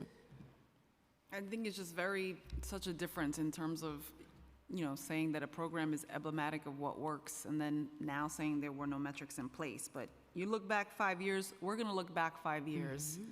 Again, I've just through my humble time as chair and looking back at some of these reports from 2013 and 2017 about how these programs have actually had beneficial outcomes, to say that we can't find any data for the last 5 years to prove that these programs were a benefit instead of a hindrance, or that there wasn't anything in place to measure it, I find a little bit concerning, and I'm not quite there in terms of believing it. So my duty, through my charter mandated responsibility of oversight and investigation, is to bring the data, bring the anecdotal, and ensure that we also understand that we have to center humanity as we do this. So thank you for your testimony. I just want to ask DOC, because we've heard clearly from the commissioner that this is about metrics. DOC says they made their cuts because of the mayor's mandated 4% budget reduction in fiscal year 2024's adopted budget. That's why you made the cuts? Because the mayor made you? It was in response to the budget cuts that were placed on the agency, correct? Was there a push to try to keep these contracts in place, knowing how beneficial the exchange was and the outcomes between the providers and the incarcerated people themselves? I'll say broadly, certainly this was a great concern and a very challenging cut for us to make. We did maintain some service providers. So when we made $17.1 million in cuts, we also still, have around $16.2 million budget projected for this fiscal for the program division. So 6 were cut, but we still retain around 18, and DC Torres can elaborate a little more on that, with about 17 subcontractors ranging in the 50 to 130K range, as well as, again, the emphasis on the program staff and taking on the responsibility. It's a big cut, and something we don't take lightly at all. In terms of metrics, also important to us, under Commissioner Molina and this administration, we've really put an emphasis on understanding how valuable of what quality is our data. So we've stood up a data quality team, which is under a division called Management Analysis and Planning. And we've staffed it with the best in the city. We've got analytics people that have joined us from other departments, who know the business very well and who have track records for really building robust metrics. They've been working on our MMR metrics. They've been working on getting a hold of all of the agency data to get us in a position to really evaluate anything we need evaluated, programs being important as well as one of those things, right? As well as other issues that we're taking on, whether it's staffing, our indicators across the board. We're really honing in on those as a focus for us right now. But DC Torres, I'll let her elaborate a little bit more on the contract side. If Well, let me just ahead. Intervene for a second, because I do want to get to, there's about 20 people waiting to testify. You mentioned the data quality team. One of the pieces of data that was given by CHS was that 30% of people are identified as homeless at the reentry center? So that's actually done based on our work in jails. We find that patients, 30% identify as being homeless or likely homeless after release. So homelessness, I would say you're going to get back to me on the numbers for people entering with substance abuse versus being discharged with substance abuse. Do you track that? Is the data quality team tracking any of that? So it's separate from the department, so we do our own data management. I can certainly follow up on more specifics on substance use. I guess I should note, if someone is using drugs in the jails, but they're not a part of the opioid treatment program, that isn't necessarily going to be known to the provider. Potentially it's something they're discussing with a clinician, but it may not, show up in those statistics. And I understand that there are certain things that you can and cannot share, but I imagine there is some sort of cross-sharing here and collaboration between the two agencies. right? So I just want to make sure that if there are people in custody who have been identified by either DOC or you, that you're looking at housing, substance abuse. I think Commissioner Holmes mentioned her focus on literacy and employment. So I'm just ensuring that you're all working together to identify these gaps and these trends in the highest priority services from individuals. I know the nonprofits are doing that. I want to ensure that the agencies are. Yes, we do work closely. Again, we wouldn't share, protected health information necessarily, but Of course not. The department does make referrals to us, of course, for mental health, but also for substance use. Okay, well, I want to thank you all for being here. I want to thank you for your testimony. Again, I want to thank everyone for coming in. Clearly, there was the declaration, and please be safe getting home. I mean, these are some of the worst conditions we've seen since probably Ida. And again, thank you for your testimony. I'm looking forward to some of the data that we discussed in terms of follow-up, some of these outcomes, and I do hope that you and members of your administration stay to listen to the many partners and providers that are going to be here testifying that have waited 2 hours to do so. And I did get the number. We've distributed 100 phones so far, but have many hundreds more. Okay, thank you. Be safe. Thanks again.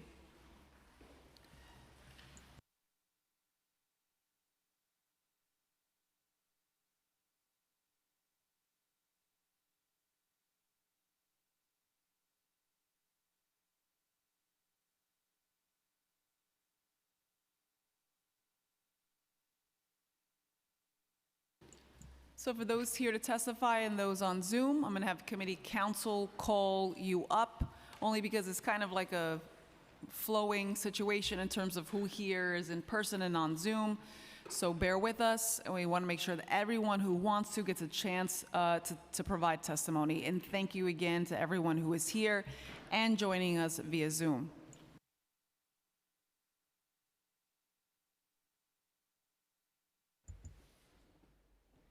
Okay, just a quick announcement for in-person panelists. Please come up to the dais once your name has been called. For virtual panelists, we will be calling individuals one by one to testify. We'll be limiting public testimony today to 3 minutes each. Please begin once the sergeant has started the timer. For virtual panelists, once your name is called, a member of our staff will unmute you, and the sergeant at arms will set the timer to give you the go-ahead to begin. Please wait for the sergeant to announce that you may begin before delivering your testimony.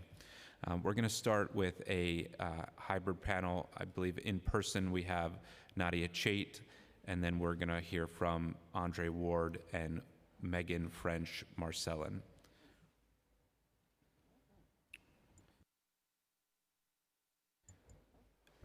You can start whenever you're ready. Good afternoon, Chair Rivera, and thank you for holding this hearing today. I'm Nadia Chait. I'm the Senior Director of Policy and Advocacy at CASES. And unfortunately, over the last month, we've had a really challenging time with our probation contracts.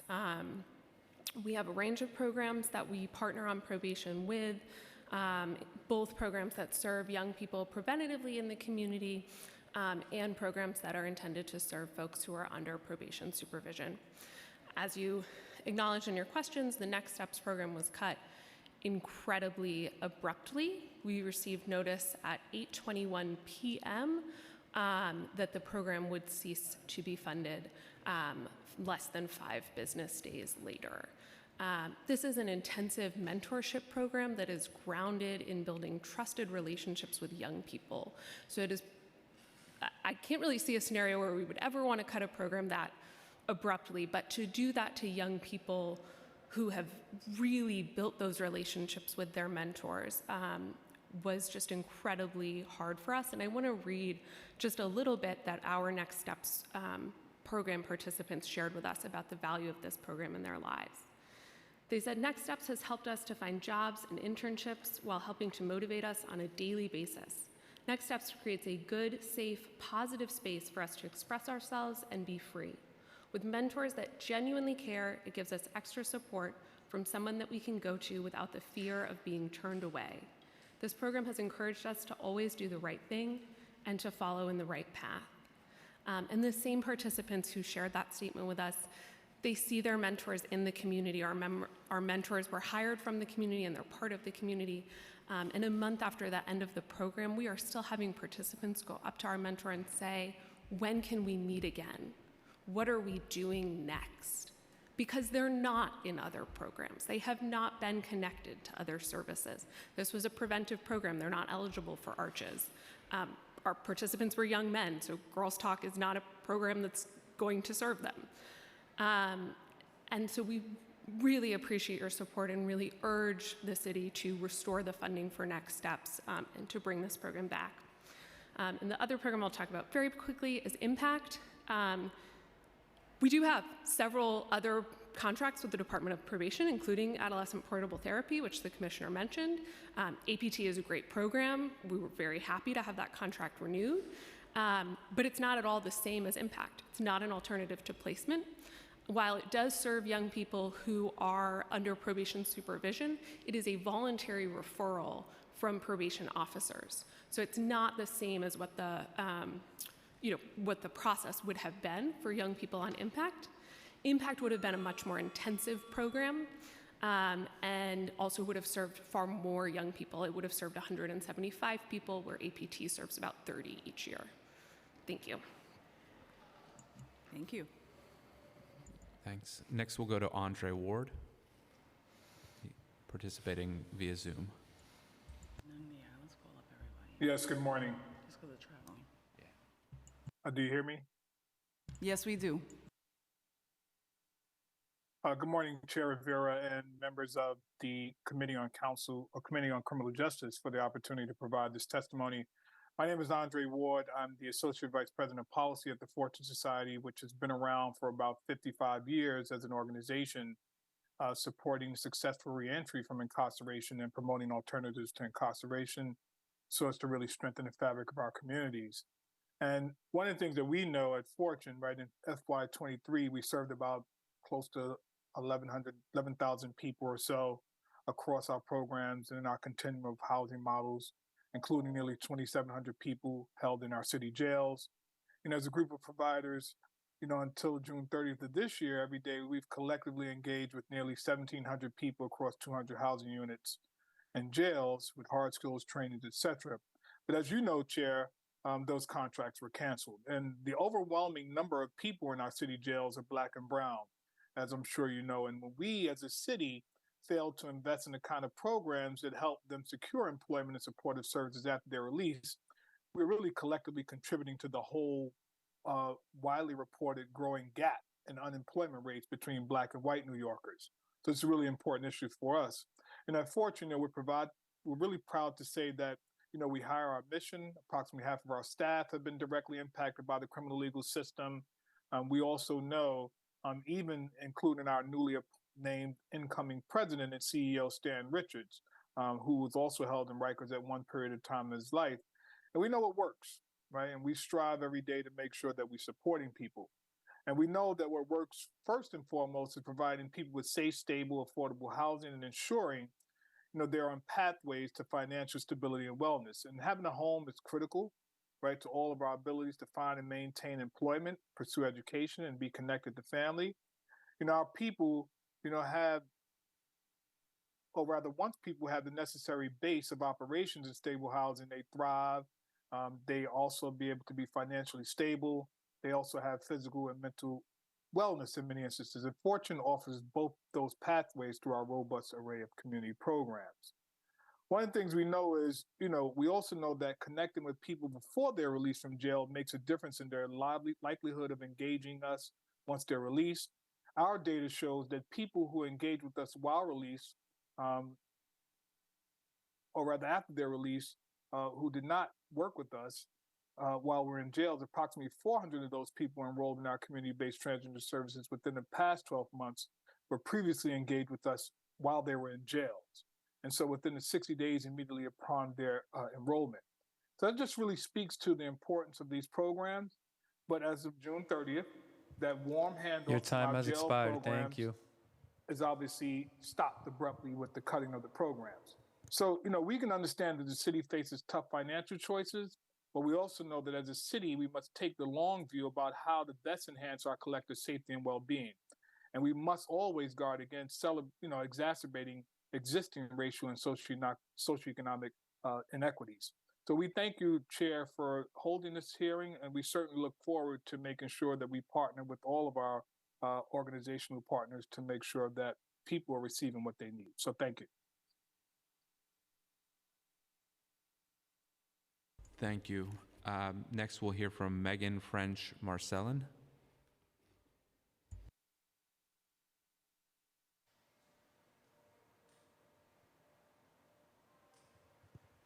You may begin, Megan. Thank you so much. And I'm going to be very short because I am currently holed up in a coffee shop after the flooding took electricity and power out of my house. I want to just thank the chairwoman and Councilmember Ressler for their very pointed comments and questions to the Commissioner of DOP. I have seen, I have sort of witnessed these series of cuts, both the cuts from DOC to providers to the DOP cuts, as a sign of what's to come. We see these cuts to evidence-based community-led programs as a real return to draconian law and order of New York under Giuliani. And in the 1990s, that didn't serve us, and it's not going to serve us now. In fact, it's going to further entrench existing inequalities in a way that will, that I think, and I'm going to keep it really short because I can barely hear myself, but these programs have been instrumental for our young people, and I think I found it particularly upsetting to hear about a marketing campaign that is going to cost, I imagine, millions of dollars when we're cutting a $3 million program that was actually serving our youth. I'm going to cut it there because I can't hear, but thank you so much for your comments. And I urge the City Council to take a more proactive stance on supporting these programs financially and restoring our systems to a place where we're doing holistic care and not.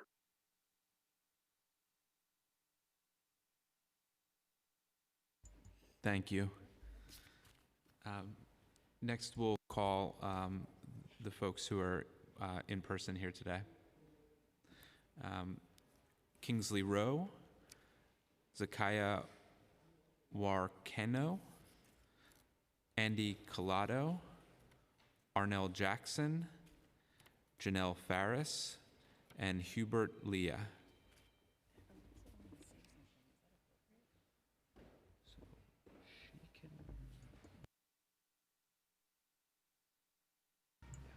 And while you all are getting settled, I just want to call on Councilmember Alexa Viles. If I know she wanted to make a statement and say something, we can unmute the council member. Thank you so much, Chair. Can you hear me? Yes, we can. Yes, thank you. I unfortunately am in Brooklyn in my district, and I wish everyone's districts and everyone stay safe during these rains. I have to say for the record, I find the testimony today from Commissioner of Probation quite frankly appalling. We've had conversation. It is clear that there was no evaluation, there was no corrective action, there was poor communication on behalf of the Department of Probation to the providers. When the commissioner notes no data, in fact, what she also failed to make clear is that the providers provided monthly deliverables, quarterly goals reporting over this entire year period. There are stories upon stories of true success of young people finding their ways, being supported. And quite frankly, for $150,000 per site, this program has delivered clearly on what we are trying to do. And so I want to understand that what I need to say here is what is clear is that the failure is on the behalf of the Department of Probation. And I am deeply, deeply concerned, as noted by Councilmember Ressler, that the department is regressing to its darker days of a punitive agency, of an agency that looks like the police department. So unfortunately, what we are seeing here, there has not been a clear justification or rationale for the abrupt canceling of these contracts. And in fact, even the notion that these young people were referred to other programs, are we also noting that those programs were given adequate funding to absorb a whole new cadre of young people? Or are we expecting programs to continue to service young people with less and less resource? So I am deeply, deeply disturbed by the way things are going and how this contract was handled. And I just need to say lastly, Commissioner, if this is an example of the type of partnership that you will purport with providers, we are very concerned by that. The message that you're sending to providers is that there are no protocols, there is no communication, and defunding can happen at any time, at any whim, with no clear indicating why. And this is not the way we need to work with our providers for our young people. They are worth every single cent. Thank you. Thank you, Council Member. As we heard, I know many of you are going to talk to us about how the numbers are there. Deliverables are always required. I know I've been on that end. And so with that, I would love to start with whoever's ready to go first. And thank you, Council Member. Mr. Roy, you want to go first? Hello. Oh. So thank you, Councilwoman Rivera. Thank you for inviting me to talk at this committee hearing. My name is Kingsley Rowe. I'm a senior social worker I'm a senior forensic reentry social worker with the New York County Defender Services, which is based in Manhattan.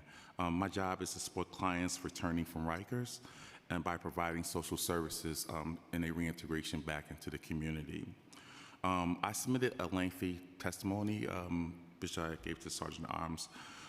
But I'd like to take my 2 minutes to go through a few things. First, I was at Rikers yesterday, and it's always a mess. I spent 4 hours waiting to see one client yesterday.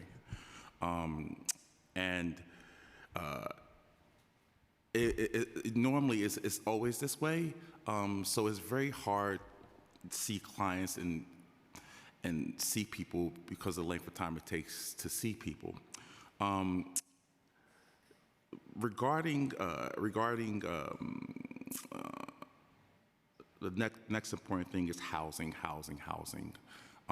No one can expect to be successful in the community without housing. I speak for myself. I was incarcerated for 10 years.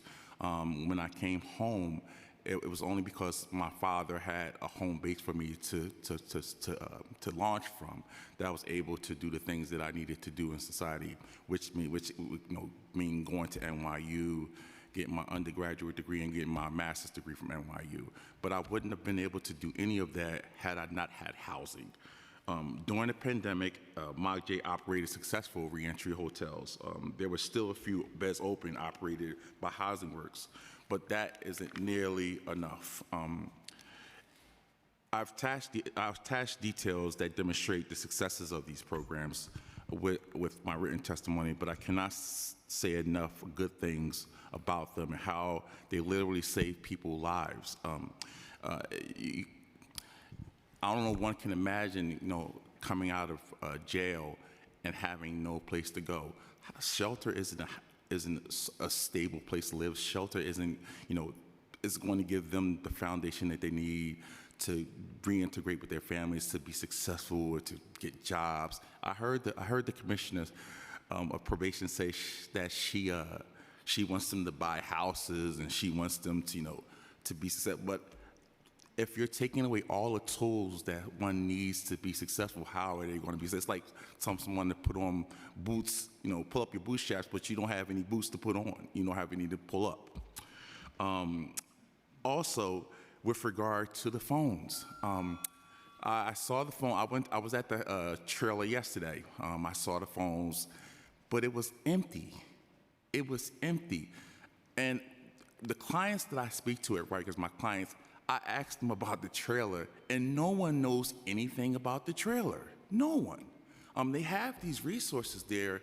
They have, I believe 2 caseworkers and 1 CRAN worker, but the place is empty. And so I was trying to figure out, like, how are they sort of letting the clients know, letting these individuals who are incarcerated know about the services that they have. And I mean, it's there, but no one is partaking of them. Regarding the phones, so I heard Mock J talk about phones and having given them out to, okay, I bless, they said 100 people. In order to get a phone, you have to be SMI, which means you have to, have a mental illness of some kind that's diagnosed by DOC. You have to be older than 60, and you must belong to a protected class transgender. But that leaves a swath of people who don't have phones or means to communicate. I understand the reasoning behind getting phones to people who have mental illness, or getting phones to people who are indigent, but the majority of people are not able to take advantage of the phones that they have. So there sort of needs to be an expansion of what qualifies one to have a phone.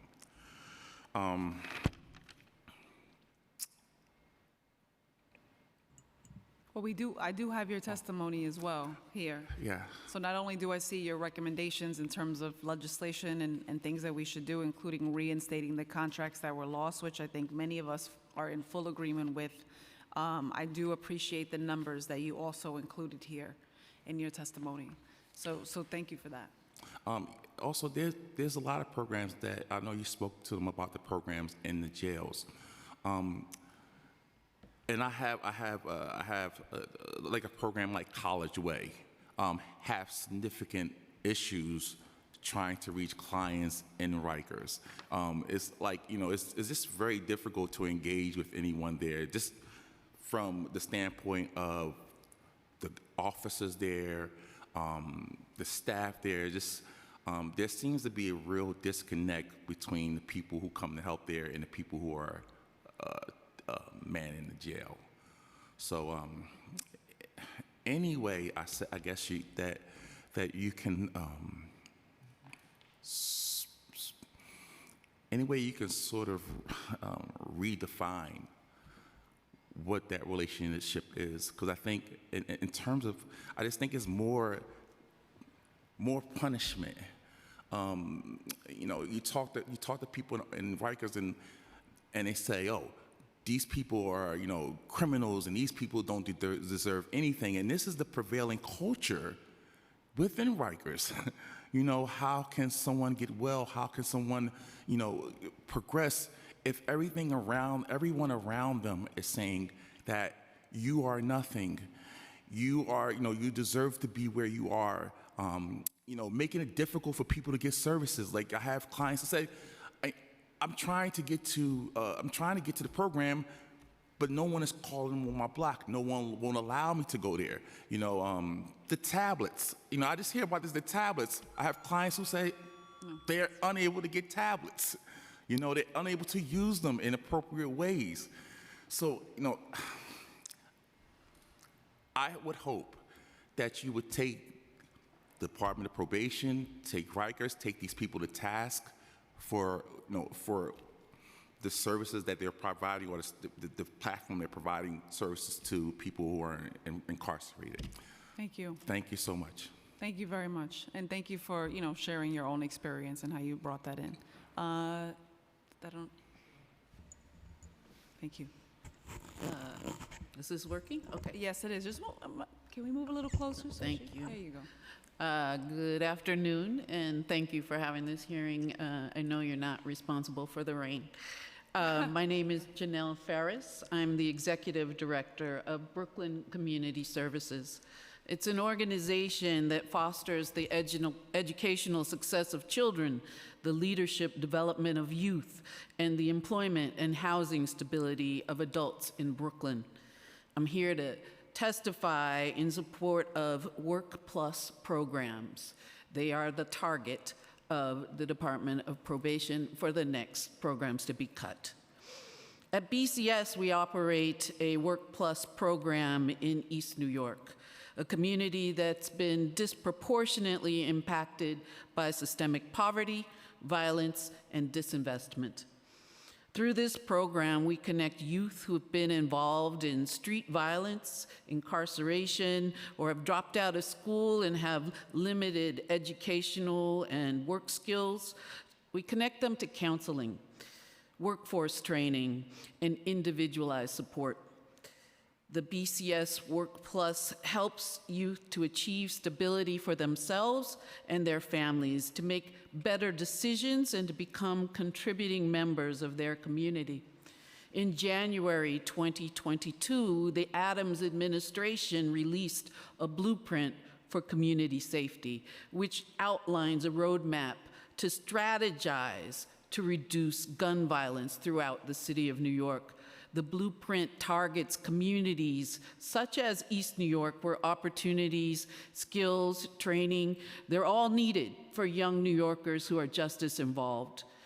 The Works Plus program is a worthy component of the mayor's plan. At BCS, we have a cohort of 34 participants who are engaged for a year in our program.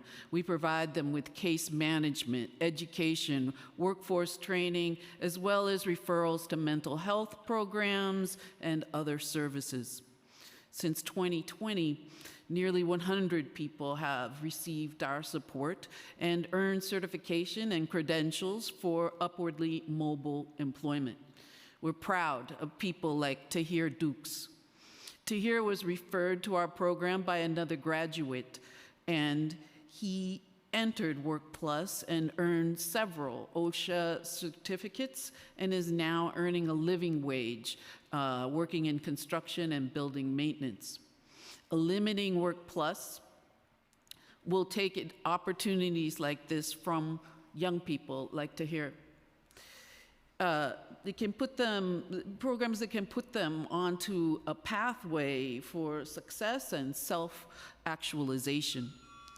The Department of Probation's mission is to hold people on probation accountable and give them opportunities to forge new pathways so they can move out and stay out of the justice system. Ending these programs is counterintuitive, and the Department of Probation owes it to the city of New York, owes it to the administration that says it is committed to reducing gun violence, and its own studies support the programs that they are now looking to cut. So I thank you for listening and having this hearing, and for supporting programs such as this.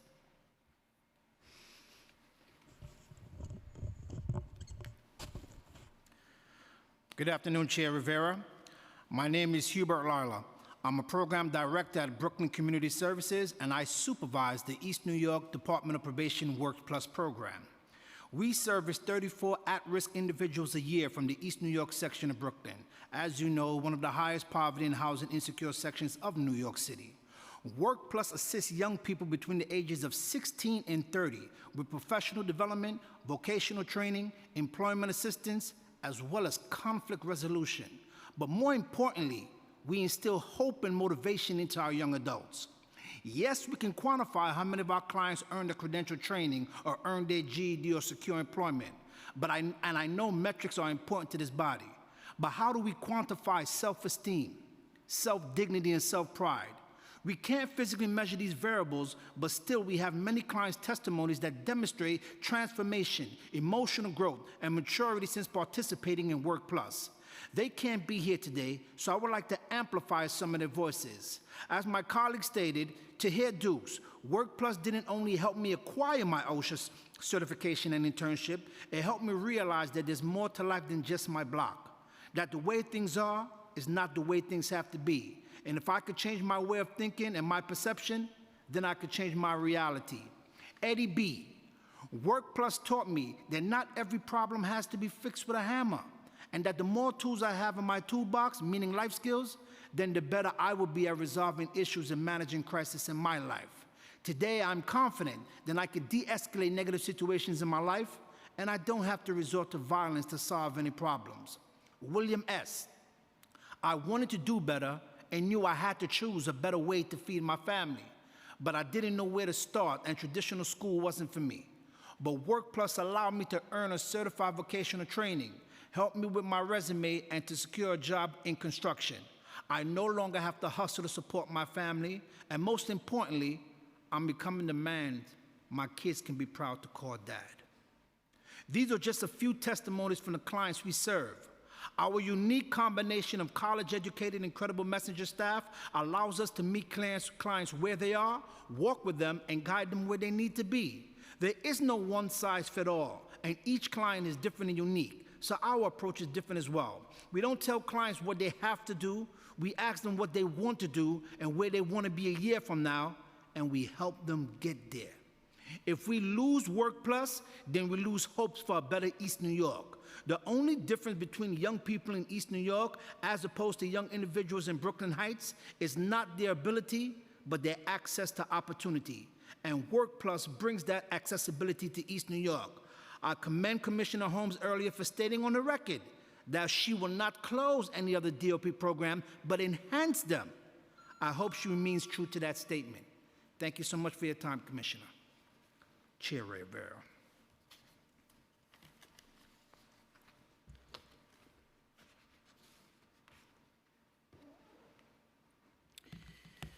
Good morning. Thank you, Chair Rivera and committee members, for holding this hearing and for allowing us the opportunity to testify. My name is Andy Collado. I'm the Director of Economic Empowerment Programs at Riseboro Community Partnership, a Brooklyn-based nonprofit I am proud to work for and represent. I manage and guide the financial coaching and workforce development programs for our empowerment division. Part of those responsibilities consists of our two youth-focused Department of Probation's funded programs, Works Plus and Next Steps. Today, I'm here to testify against the cutting of funds for Next Steps programs and advocate for our alumni and current participants, as well as the dedicated staff that have made a difference in their lives. Since 2017, we've had 100 alumni and current participants, all from NYCHA Housing in Brownsville, come to us as open minds, looking for mentorship and guidance as they navigate the muddy water surrounding their dreams. Dreams that could one day lead them out of poverty. But even those who escape poverty are highly likely to return to that same level within only a few years. And the longer they have been in poverty, the higher rate of them returning to it. Those who have the higher rate of them returning to it. And that's according to the Center of Poverty Research at UC Davis. But it's something we see all the time. The biggest contribution to crime is poverty itself. So how do we help our youth? The very future of this city to avoid crime, to find a way out of poverty, and to stay there. And then also to spread those lessons to their communities, friends, and family. Well, the DOP had the right idea. The Department of Probation's had a successful plan to helping the youth in high-crime public housing hotspots successfully avoid criminal justice involvement and help those who have had the involvement avoid it going forward. That plan was Next Steps, until it wasn't. With less than 5 days' notice, we were told that the program will end. That isn't just pulling the rug out from under these aspiring and inspiring future contributing positive members of our great city. That was pulling it so hard that we all ended up with blacks and blues as our heads and jaws hit the floor. When we met with Commissioner Holmes, we were told our program was redundant, without telling us who was making us redundant in our neighborhoods. An answer we're still waiting for. We were told the data didn't show enough impact, but we're never given an opportunity to provide the data the DOP was looking for. When there are decisions made that impact so many at-risk youth, you can't judge us on data we were never asked for, or even told you were looking for. She mentioned earlier about the systems. So It's very similar to me as if you were to get a whole bunch of gold ore, and instead of finding the ways to test if it's actual gold, you decide to throw it out. We provided everything that we were asked for in our monthly reports. The answer to what impact they were looking for in their decisions has still not been answered, and multiple times today she could not give a clear answer to what specifically she was looking for. We were dismissed as a casualty of war, and I'm seriously concerned that all we're doing is creating more combatants and enemies for the war on crime. Because poverty and lack of resources, like cutting the wildly successful Credible Messenger program known as Next Steps, will only lead to more crime in our neighborhoods. When we took participants to Harvard for a tour with a graduate from their own neighborhood, that was increasing opportunity and possibility. When we helped an alum who got into Oberlin College and needed help adjusting to a completely different environment, needed help with the skills needed to stay there, it was what she learned in that program that not only helped her to thrive, but to be able to reach out to us when she felt something was above her capacity. We were the lifeline. When your friends died through gun violence, it was the mentor sitting with the participants and helping them process their emotions and build the resilience and foresight to push past traumatic experiences to figure out their next steps. Committee, the program is done as of last Friday. I implore you to help us advocate and support these youth, to find ways to bring it back, and frankly, to expand it. Some of us had enough funding to continue helping the participants for a bit longer, but that help won't see the new year. This was a program that worked, that had engaged staff and engaged participants, that was making a difference. What message are we sending to the youth that needed us the most, that have worked so hard to get where they are, changing their behaviors, their perspectives, their possibilities, by treating them like an ambiguous line item in the future of our city? Thank you for the opportunity to testify here today, committee, and I hope you understand in my testimony the urgency of this issue. I wish you all a blessed day and hope that you can help us create more blessed days for our communities as well.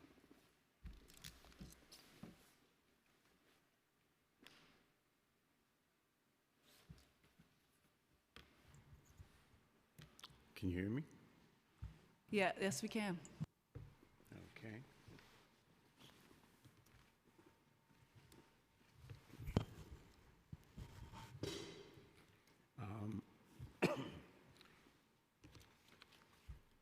Thank you, first of all, for hearing us and giving us an opportunity to speak to the decision by Department of Probation to abruptly terminate the Next Steps program. My name is Arnell Jackson, and I was the program manager for the Next Steps at the Polo Grounds Housing Complex in Harlem. I've been a part of the program since its inception, since 2014. And to be honest with you, I was shocked at the way that the program ended without any proper notice. In effect, basically giving us less than a week to provide closure for these young people, search for viable resources, and to look for employment for other credible messengers who have a hard time getting employment. One of the key principles of our program and what we stress to our participants was to make sure that there was effective communication. And we go out of our way to make sure that our young people had a voice and were able to have a say in what goes on in their lives. So I'm sure you can understand how difficult it was when we had to explain to them that in this situation, you actually don't have a say in what goes on in your life and your immediate future.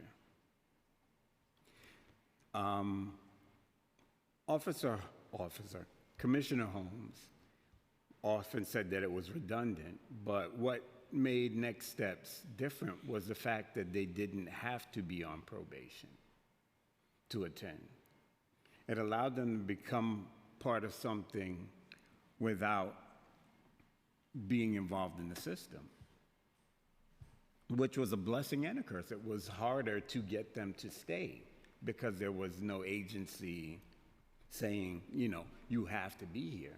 They were here because they wanted to be there, you know, an ounce of prevention. We're all aware of what it takes and what it costs to feed and, you know, house an inmate for a year.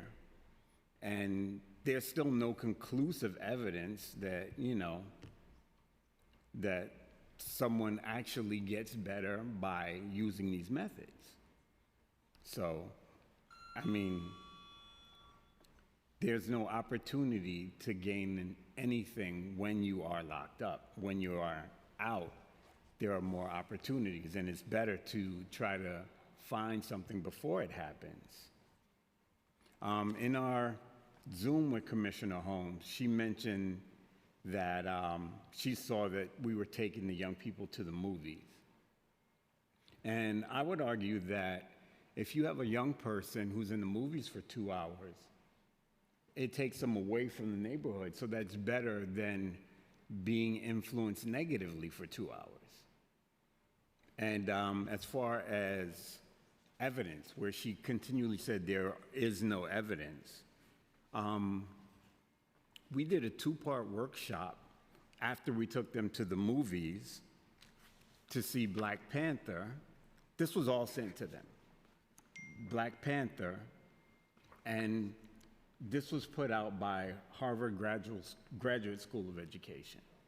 So this is what we use to talk to our young people about the movie and the direct correlation between reading comic books and literacy, which she talked about literacy. So we were able to talk about race, we were able to talk about gender, we talked about colonialism, we were able to address all of those things. Another thing that we really focused on was identification, because our kids were getting locked up because they had no ID. So we made sure we got ID for everybody. So much so that we ended up getting passports. And here are the pictures that were sent to them of our young people. We got 6 in 2022. This was sent to them. Once we got the passports, we got together, because we're part of a larger agency, part of Children's Village, and we were able to get funding, and we took our young people on trips. This past August, we went to Baltimore, and here is the packet. Last year, we went to Philadelphia. We stayed in Baltimore, and we went to Morgan State. We got a tour of Morgan State University. We went to Philadelphia in 2022. Prior to the pandemic, in 2019, we were able to get some funding from Children's Village. So we took the passports and we took our people to Toronto, Canada. Twice. Both years. What we did there, we were able to help them with rate of exchange. They got to see people of color that lived outside the United States. They got an immense amount of new and different things. And my last point, I know I'm over time, I'm sorry. Our mentors who were from the streets, they saw what the kids needed. So we put together an effective resume writing course so that they could learn interview skills and resume writing. That's this packet. We also did around prom time, because our kids wanted to go to prom and they all wanted to go and get the $99 suits, and they were all black and all red. We did a grooming workshop where we got people from the neighborhood to come in and teach our people how to tie ties and how to put everything together. And the last point was, in our community, we started talking about collective economics. So instead of getting food from Domino's Pizza over and over, we started going to the black and brown owned businesses and the Spanish owned businesses. And we got an opportunity to have them speak to the entrepreneurs. And here's a list of that. So all of these things were given to them.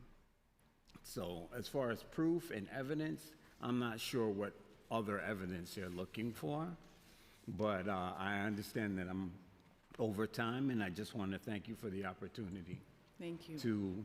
to fight for our young people. Yes, absolutely. Thank you. No, and I think movies are art, just plain and simple. And everything else is certainly an experience that could change anyone's path at any given moment. So thank you for going into that. I think that's important, and it's sad to hear that that wasn't acknowledged as meaningful enough to preserve. Right. Thank you.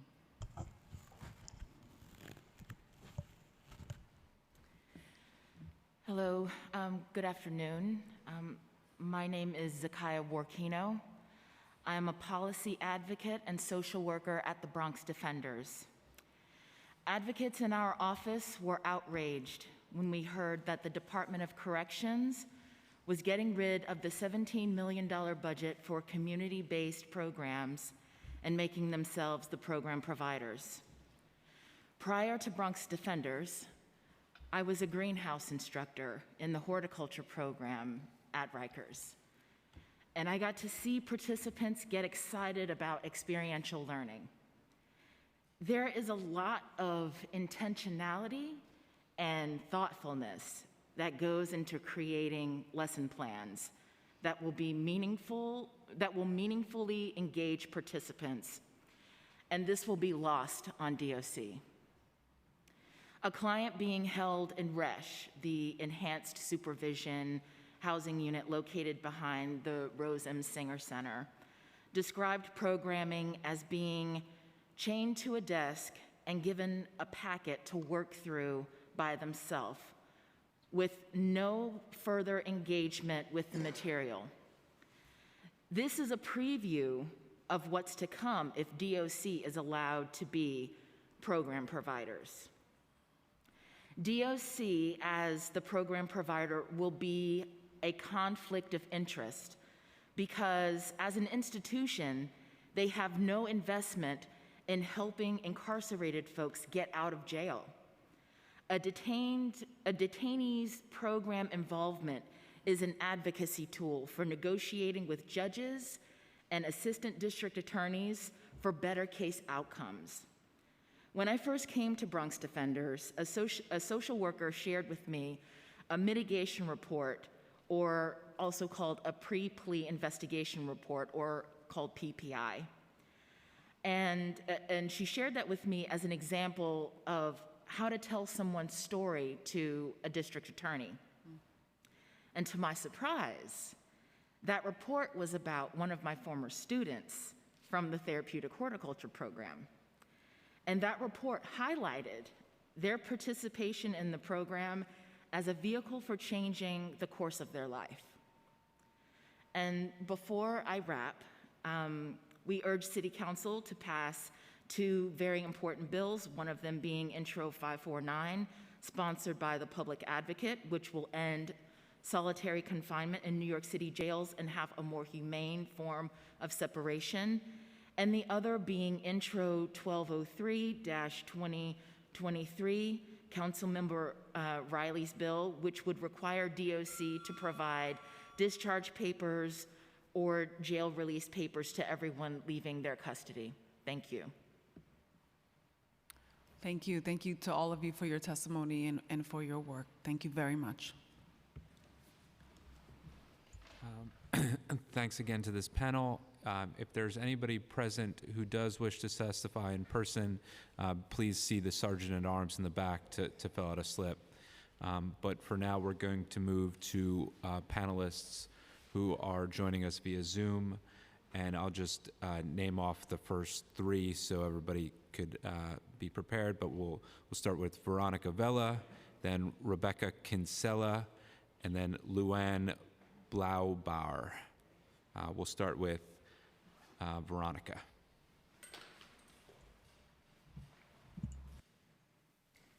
Hello, I'm with the Prisoners' Rights Project of the Legal Aid Society. The Legal Aid Society continues to be concerned that DOC's decision to cut the funding for programming by outside providers will further destabilize the city jails. Not only is it a bedrock of correctional practice that programming decreases violence, but we knew that this department has neither the culture nor the competence to provide these programs itself. DOC was already failing to meet basic obligations to people in its custody. The ongoing staff mismanagement results in thousands of people being denied access to medical services every month. The housing areas are without staff on post, including a fire safety watch, which is critically important in areas without adequate fire alarm systems. And persons in custody are going days without receiving recreation, medication, and even meals. Now, despite what we heard today, we know many of our clients are not receiving any programming. If DOC cannot provide staff to deliver life-sustaining services like medication and meals, it most certainly cannot be trusted to develop, implement, and manage crucial jail programs. These cuts have eliminated long-standing successful programs that provided direct support to people on their housing areas. The inexplicable decision to do this at a time when the department desperately needs tools to improve conditions is sadly consistent with a department preoccupied with eliminating all transparency. Consider that in 2022, when deaths in custody were greater than any other year in 2 decades, the department's response was to stop notifying the media when a person dies in custody. The Board of Correction recently had to sue the department for access to video from within Rikers after DOC abruptly withdrew it. And Commissioner Molina has urged the federal monitor to not release damning reports because he was afraid they would cause great harm to the department. The department is trying to avoid scrutiny by hiding its dysfunction from outside eyes. DOC is less concerned with the harms suffered by people in custody than it is with the optics they create.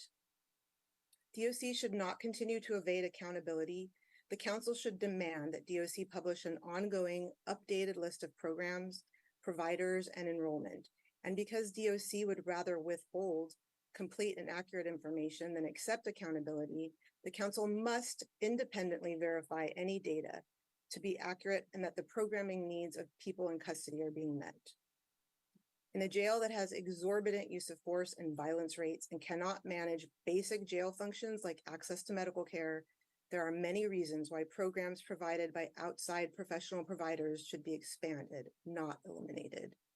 And finally, every person with the means to reduce the population of the city jails must exercise that power and continue to push until this population is low enough that even DOC can meet the basic human needs of those in Time custody. expired. Thank you. Thank you so much, and I want to apologize to Mr. Rodriguez, and I would like to call on you to testify now, if that's okay. Thank you for your testimony, Veronica. Okay. How you doing? My name is Ahmed Rodriguez. I am the Director for Community Media Services in Queensbridge, which is one of the largest housing complex in the country. Speaking on behalf of the Next Steps program, which has just been terminated by the by the probation department. A lot of concerns here. I recently went on New York One, and I interviewed, and they were asking about the program, and we were talking about it, and the response from the Department of Probation, the commissioner, was that the program could be put off into different programs. Now, you've heard a lot of testimony from people here about, and it's clear that this council is a true champion for justice for our young people, so I commend all the work that you guys do. But there was a lot of inaccurate information shared, you know, mentioning in her thing, she said, well, it's 2.5 million that we're spending, we're not spending it on that anymore, we can redirect those funds. And the reality is that, you know, the programs that are existing, like Girls Talk, which is a great program, but if you look at it as gender specific, it only speaks to a particular age group, 13 to 17, and it's only for girls. Our program starts with 16 to 24-year-olds, so that is truly a loss right there. So our young men who are involved in a lot of at-risk behavior, are not able to do that. She mentioned Blue Chips, another great program. However, the assumption is that all of our young people want to be athletes, and that's not the case. Some of them want to be judges, some of them want to be lawyers, some of them want to be councilmen, some of them want to be teachers, some of them want to be painters. They want to be a host of different things, and they're not eligible to be in that program. She mentioned Archers. Archers, another great program for young people who are on probation. The unique thing about Next Steps is that we are about young people who are on probation and who are not. So we are preventative. The idea is not to bring people to probation. I don't want young people on probation. We want to try to stop them from getting there. So having a program like Next Steps is imperative because we are also embedded in all of the NYCHA complexes, so they don't have to leave. We're trying to take the guns out of these young people's hands, and we're cooking with them, we're taking them on trips. I heard about her being a little disturbed, I guess, with the movie trip. I took my young people to Great Adventures, and while she doesn't think that may be a good trip, we did it in collaboration with the NYPD out of Queensbridge, the Space 9. They actually got one of their vehicles, crossed state lines with us, which they had to get clearance for, and brought our young people to Great Adventures because they had never experienced that. They'd never been there. Some of our young people just do not leave those communities. I've taken them on trips. We watch films like The Diary of Anne Frank, and then we go visit the Holocaust Jewish Museum because in their minds, they only see the discrimination against them and no one else. I know them over time. We've done a host of different trips with them, culturally based trips. I think it's imperative that people understand that we need this program for these young people. And I'm a little concerned about the thing about the number of 2.1. First of all, it costs $560,000 to keep a person incarcerated. So imagine if we save 4 of them, which we have already done. We've already hit our mark. So we're saving money by investing in this program. If anything, there should have been more money put into these programs. So I just ask that you look very closely at how the direction they're moving in and what it is they plan to do with them. Because I heard no real plan of action. And one of the things they negated to tell you was that when they ended the program, what they did was they asked us, after they terminated the program, they didn't offer any funding. They just said on August 31st, we're not giving you guys any money, but we'll give you 3 extra weeks to look for stuff. We could have done that on our own. So we weren't able to feed kids. We weren't able to give kids Metro cards. We weren't able to do the things that we normally do to help them move about the way they need to move about in a productive manner. So, and the fact that she left. If you were truly concerned about what was going on here, you would have stayed to hear with all the providers. But she walked right out because she was no longer obligated to be here. So that tells you the direction that probation is going in. So please, I urge you to really monitor. We cannot have people in charge of stuff that can wake up one morning and just feel like they don't have to do anything. They can just cancel this, and it's okay. It's not okay. Thank you for your time. Thank you very much, and thank you for waiting. Thank you for all that you do. Next, next we'll go to Rebecca Kinsella. Rebecca, you may begin. Good afternoon. My name is Rebecca Kinsella, and I'm an Associate Director of Social Work in the Criminal Defense Practice at Brooklyn Defender Services. Thank you to the committee and Chair Rivera for holding this important hearing today. In May, our office appeared before this committee to express our strong opposition to the mayor's proposed budget cuts to community-based agencies providing services in the city jails. We are now seeing the impact we feared. I visit people in custody in the city jails every week, and I can tell you that programs are critical to keep people healthy, safe, and motivated to keep fighting their cases. Many of my clients are facing serious charges, which means they've been at Rikers for months, if not years, waiting for their cases to move through the system. You know that Rikers is dangerous. You know that it is unsafe, that people are dying inside, that the buildings are deteriorating, that staff are at best exhausted and at worst horrifically abusive. People are isolated, and after the cuts to funding, there is increasingly nothing for people to do. One person I work with is detained in the new enhanced supervision housing at Rose M. Singer. He receives what DOC calls programming, while chained to a restraint desk. In his unit, DOC has been bringing half of the population out of their cells for programming at 5 a.m., where they remain locked to a desk until 9 a.m. During the majority of these hours, no programs are taking place. People are sitting chained to a desk while waiting hours for a DOC program provider to arrive. So many choose not to participate at all. Two young men that Brooklyn Defenders represents reported that programs they had been actively participating in disappeared over the summer. Programs such as OSHA, CPR, driving, welding, and digital literacy. Collectively, the two had completed more than 7 certifications. They're both eager to participate in any other programming and achieve certifications, but none are currently available. Another young person has been completing GED coursework and is very close to completing the program, but school in his unit has been discontinued. He told us that there are at least 10 other school-aged people in his unit who would like to participate, but they have not been allowed to go. The decision by the mayor and DOC to eliminate community-run programs was dangerously misguided and short-sighted. And contrary to their claims here today, DOC has been unable to adequately replace the quantity and quality of the programs, leaving people with nothing to do in custody. Day after day, week after week, month after month, this has profoundly negative impact on people's mental and physical health and aggravates the chaotic environment of the jails. Many of the programs community-based agencies offered allowed people to learn skills, receive education, and build support that may be useful when they are released from Rikers. These were reentry tools, even if DOC resists labeling them as such. The council must work to fully restore the funding for community-based reentry and jail-based programming to ensure that incarcerated New Yorkers have access to the support they need to survive their time in jail and to successfully return to the community. Thank you all for your time. Thank you. Next, Luann. You may begin, Luann.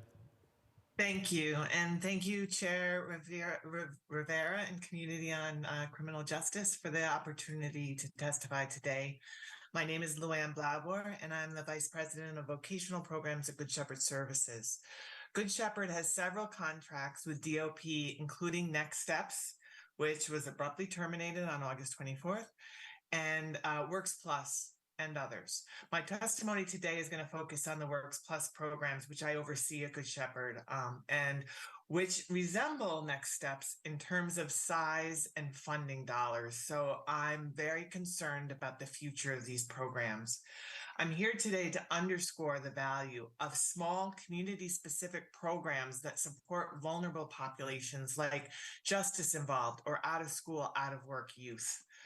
Our Works Plus programs provide job and career readiness and job access services to over 50 young adults living in the Bronx, many who are referred to us by our Cure Violence partner, Bronx Rises Against Gun Violence, or BRAG.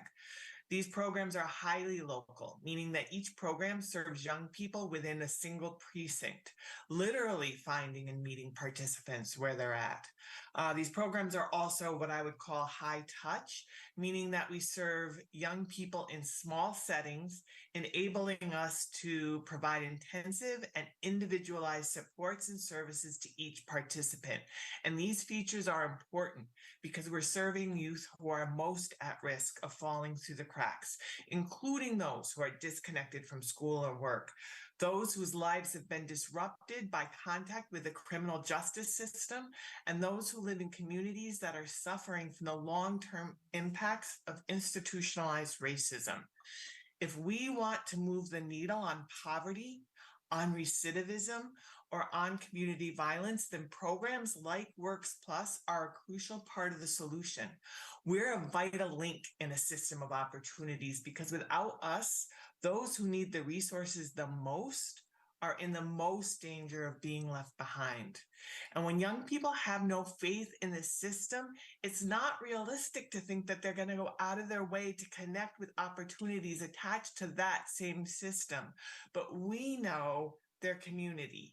We know them, we know their friends, and we know their families. We know their dreams.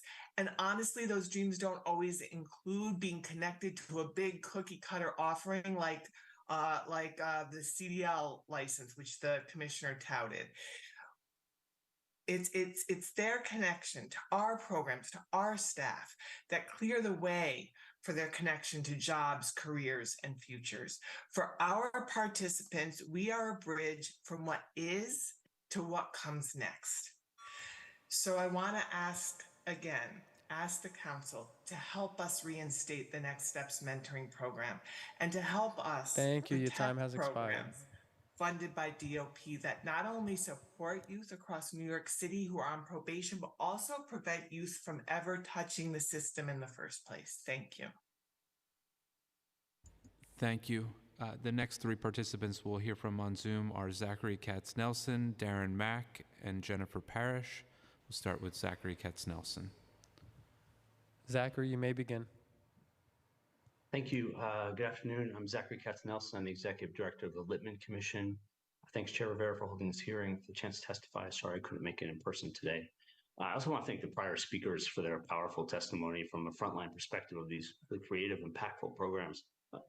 I want to bring in a slightly different frontline perspective, which is actually that of correction officers. I was at Rikers recently, and I spoke to a whole range of correction officers, from line officers to captains to higher supervisors, and every single one of them lamented the programming cuts, every single one. And it wasn't because I was actually asking them about the cut specifically. I was asking them how they thought we could reduce violence in the jails.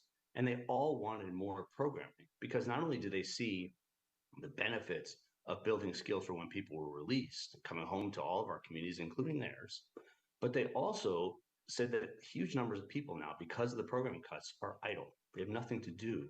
And that idleness leads to frustration, it leads to short tempers, it leads to violence. So maybe some money is being saved, but really the question is at what cost? And honestly, it's an open question as to how much money is actually being saved, because with increased violence, it's not just about harm. Unfortunately, it's about increased medical care costs. It's about increased overtime because officers have to cover for colleagues who've been hurt. It's increased legal payouts for people that have been injured. And then I mentioned the one-to-ones programming and services that have been lost. Just thinking about how many people at Rikers have learning difficulties and how hard it is to absorb information for so many people in large group settings, let alone in large group settings in loud, often chaotic day rooms. It's just not functional. And those social workers that are filling some of that gap, what were their responsibilities before that they've now had to give up in order to provide these services, which really don't seem to be properly in their skill set or rubric, or should be their responsibility. Just thinking about what we can do moving forward. How do we help this situation? What if the council were to consider legislation that if the department is not providing the 5 hours of mandated services or mandated programming every day with their departmental staff, that they have to contract them, right? And that contracting, the whole array of services should be provided. So maybe the council would mandate specific programming, specific types of programming, both on a one-to-one and a group basis.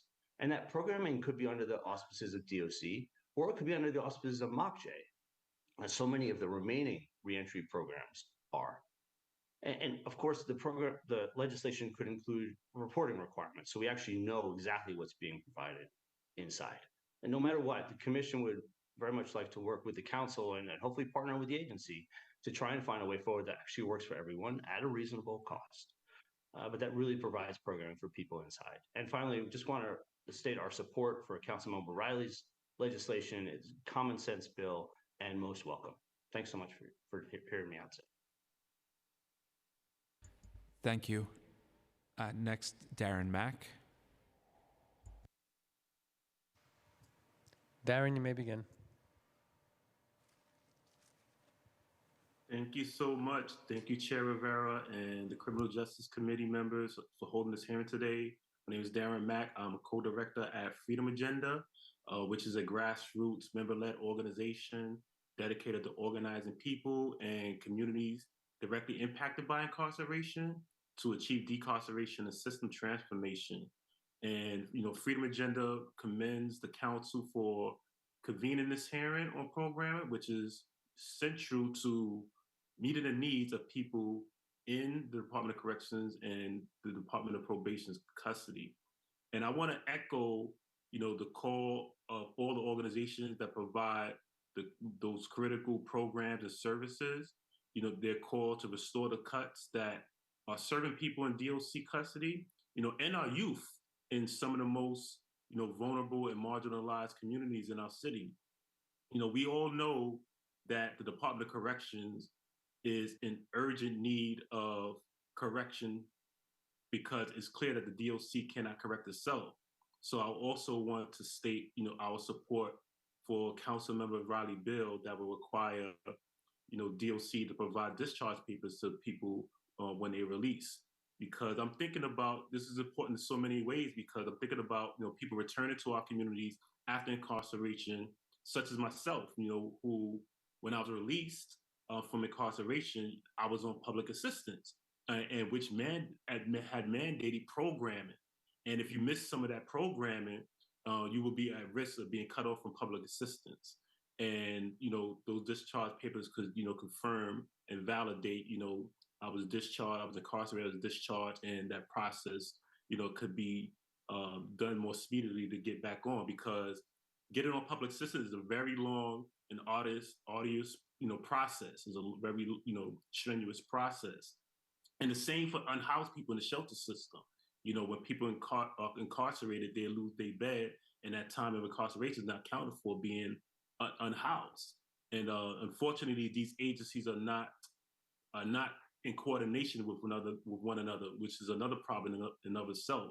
And lastly, I want to state Freedom Agenda support and urge the council to do the right thing, to do what they can right now, fundamentally to improve the conditions that people are experiencing in our jail system, and namely passing Intro 549, which is the bill to end solitary confinement in New York City jail. This legislation, it'll ensure that people will have access to programs and this abusive practice of solitary confinement or restrictive housing or whatever you want to call it in our city. And thank you so much for listening, and have a good day.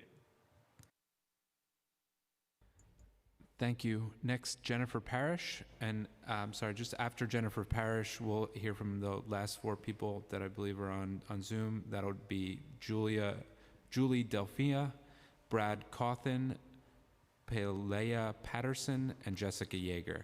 But right now we'll go to Jennifer Parrish. You may begin. Good afternoon. Thank you for holding this hearing and for the opportunity to testify today. My name is Jennifer Parrish. I work at the Urban Justice Center Mental Health Project, and I'm a member of the Jails Action Coalition and the Halt Solitary Campaign. The Mental Health Project represents the BRAD H class, which is everyone who receives mental health treatment in the city jails, which is now more than half of the population. Currently, this administration is moving in the opposite direction from where we need to go to create a fair criminal legal system and reduce the jail population. For many years, New York City had been moving away from mass incarceration. We made this progress through a number of initiatives, but a crucial one was preventative services in the community, and funding community providers who can intervene and create address the underlying needs that prevent arrest and prevent incarceration. But instead of building on those successes and continuing to reduce the jail population, this administration is defunding the very services that have contributed to a decades-long decrease in the use of incarceration. And it demonstrates that the administration would rather fund punishment and incarceration, which are harmful to individuals and communities, over things that make communities safe and healthy. The administration's turned away from the Emergency Reentry Hotel Program, which was established during the pandemic. This emergency housing resulted in many people being released and allowed them to participate in alternatives to incarceration. This housing was a safe way to decarcerate, and currently there's no immediate low-barrier housing with supportive services that can be accessed immediately upon release from incarceration. We encourage the council to fund this kind of housing in the next budget cycle. The administration is also going in the wrong direction in its operation of the jails. Rather than taking the necessary actions to reduce excessive use of force and increase programming, the department has ended effective programming provided by community-based organization. And it's well established that reducing idle time in jail contributes to reductions in violence, yet the department has chosen to stop funding these programs.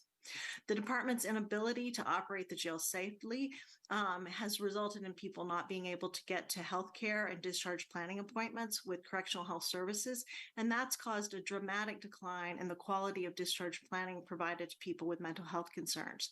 Far too many people with mental health challenges are released from incarceration without benefits, treatment, and housing, even though these services are mandated by the Brad H. Settlement Agreement. The department's also turned away from efforts to reduce the use of solitary confinement and is currently violating the Halt Solitary Confinement Act in many ways. The council can remedy the situation by passing Intro 549, which defines what a cell is and what out of cell is, so the department can no longer hide behind the fiction that being alone in a cage is out of cell time. This legislation allows for separation, but in an environment where underlying issues can be addressed and programming provided instead of the ineffective isolation, which only makes the jails less safe. Finally, we support Intro 1203, Councilmember Riley's bill. This legislation will benefit our clients whose SSI benefits have been suspended. The Social Security Administration requires people to provide proof of their release from custody, and having these kinds of letters of incarceration will enable that process to happen more quickly. Thank you for the opportunity to testify. Thank you. Next, Julie DeFina. Julie, you may begin. Thank you. Good afternoon. I would like to thank Chair Carlina Rivera and the Committee on Criminal Justice for this opportunity to speak in support of the Next Steps Mentoring Program. My name is Julie DeFina, and I'm the Senior Director of Justice Programs at Community Mediation Services in Queens. My agency has been the service provider for the Next Steps contract with Queensbridge Houses since the program's inception in 2014. And we have maintained a consistent relationship and partnership with the Department of Probation since 2011, as we have held past and current Program 6 DOP-funded contracts. For the past 12 years, the Department of Probation has been an excellent partner and highly supportive of the vulnerable populations they serve. For this reason, the decision to abruptly end the Next Steps program was highly shocking and incredibly disappointing. Next Steps, as we've heard today and previously, has served young adults between the ages of 16 and 24 who reside in various NYCHA developments across the 5 boroughs. The commissioner of the department has stated that has made the claim that every Next Steps participant will be able to get mentorship support through other city-funded programs, highlighting 3 programs, Arches, Girl Talk, and Blue Chips. I didn't want to belabor the points that have already been made, but given the parameters, the enrollment criteria for these 3 programs, the vast majority, the overwhelming majority of Next Steps participants actually would not qualify to participate in these programs. The failure to offer more appropriate examples of alternative options is maybe some indication of acknowledgement that sufficient amounts of suitable alternatives actually do not exist for this population. As the commissioner has stated, successful mentoring programs are tailored to specific needs and do not adopt a one-size-fits-all approach and structure. To that end, Next Steps is not redundant. And there are many unique aspects of the program that set aside themselves from other programs. Our program operates right in the neighborhoods that these young people reside. We meet them literally and figuratively where they are at. The population that we've served are not necessarily looking to participate in programs, right? We're going out there, we're looking to identify young people that are truly disconnected, not enrolled in school, not employed, and quite frankly, require a lot of encouragement to even take the step to join our programs. Our incredible mentors encourage these often resistant young groups of people to give the program a chance and immediately work to establish a trust and rapport. They're available 24/7 to these young people. They're a phone call away if any crisis may occur or a stressful situation, and oftentimes they're able to meet with the young mentees in person at any hour of the day. Our teams have been highly successful in connecting out-of-school youth to educational opportunity and connecting unemployed youth to job opportunities. The program has undoubtedly prevented young people from being arrested. Your time has expired. Thank you. Okay, I'd just like to urge the council to continue to support full reinstatement of Next Steps. Thank you. Thank you. Next, Brad Cawthon. Brad, you may begin. Hi, guys. Can you hear me? Yep, we can hear you. Okay, thanks. Thank you, Chairwoman Rivera and fellow members of the Criminal Justice Committee. We are big fans of your work and your advocacy. My name is Brad Coffin. I'm the Director of Jail-Based Services and Workforce Development with the Osborne Association. As many of you know, Osborne is one of the largest and oldest criminal justice service organizations in the state. We serve participants from arrest to reentry and have offices in Harlem, Brooklyn, Buffalo, Newburgh, and our headquarters in the Bronx. I oversee Osborne's programming in New York City jails, including Rikers Island. As you are aware, our programming on Rikers was drastically reduced when DOC eliminated $17 million that supported 6 provider agencies serving thousands of individuals, most of whom are pretrial and awaiting their day in court. When DOC eliminated this funding for external providers, they assured us that there would be a smooth transition to their bringing all of this in-house and they would do the work themselves. They would do the programming. We have a keen interest in how the department is trying to fill the void in our absence. And we know some have been working very hard on this. Those are our partners. We know they care as well. But we want to make sure that the work still gets done without gaps. We're concerned that the adequate and quality programming is not happening at the level that is required, needed, and deserved by those in custody. Our staff invested passionately in supporting these individuals' success. Many of our staff were formerly incarcerated themselves. Sadly, many are no longer employed with us due to the funding cut. Across all 6 providers, over 75 direct service staff positions were eliminated, almost half of whom were formerly incarcerated.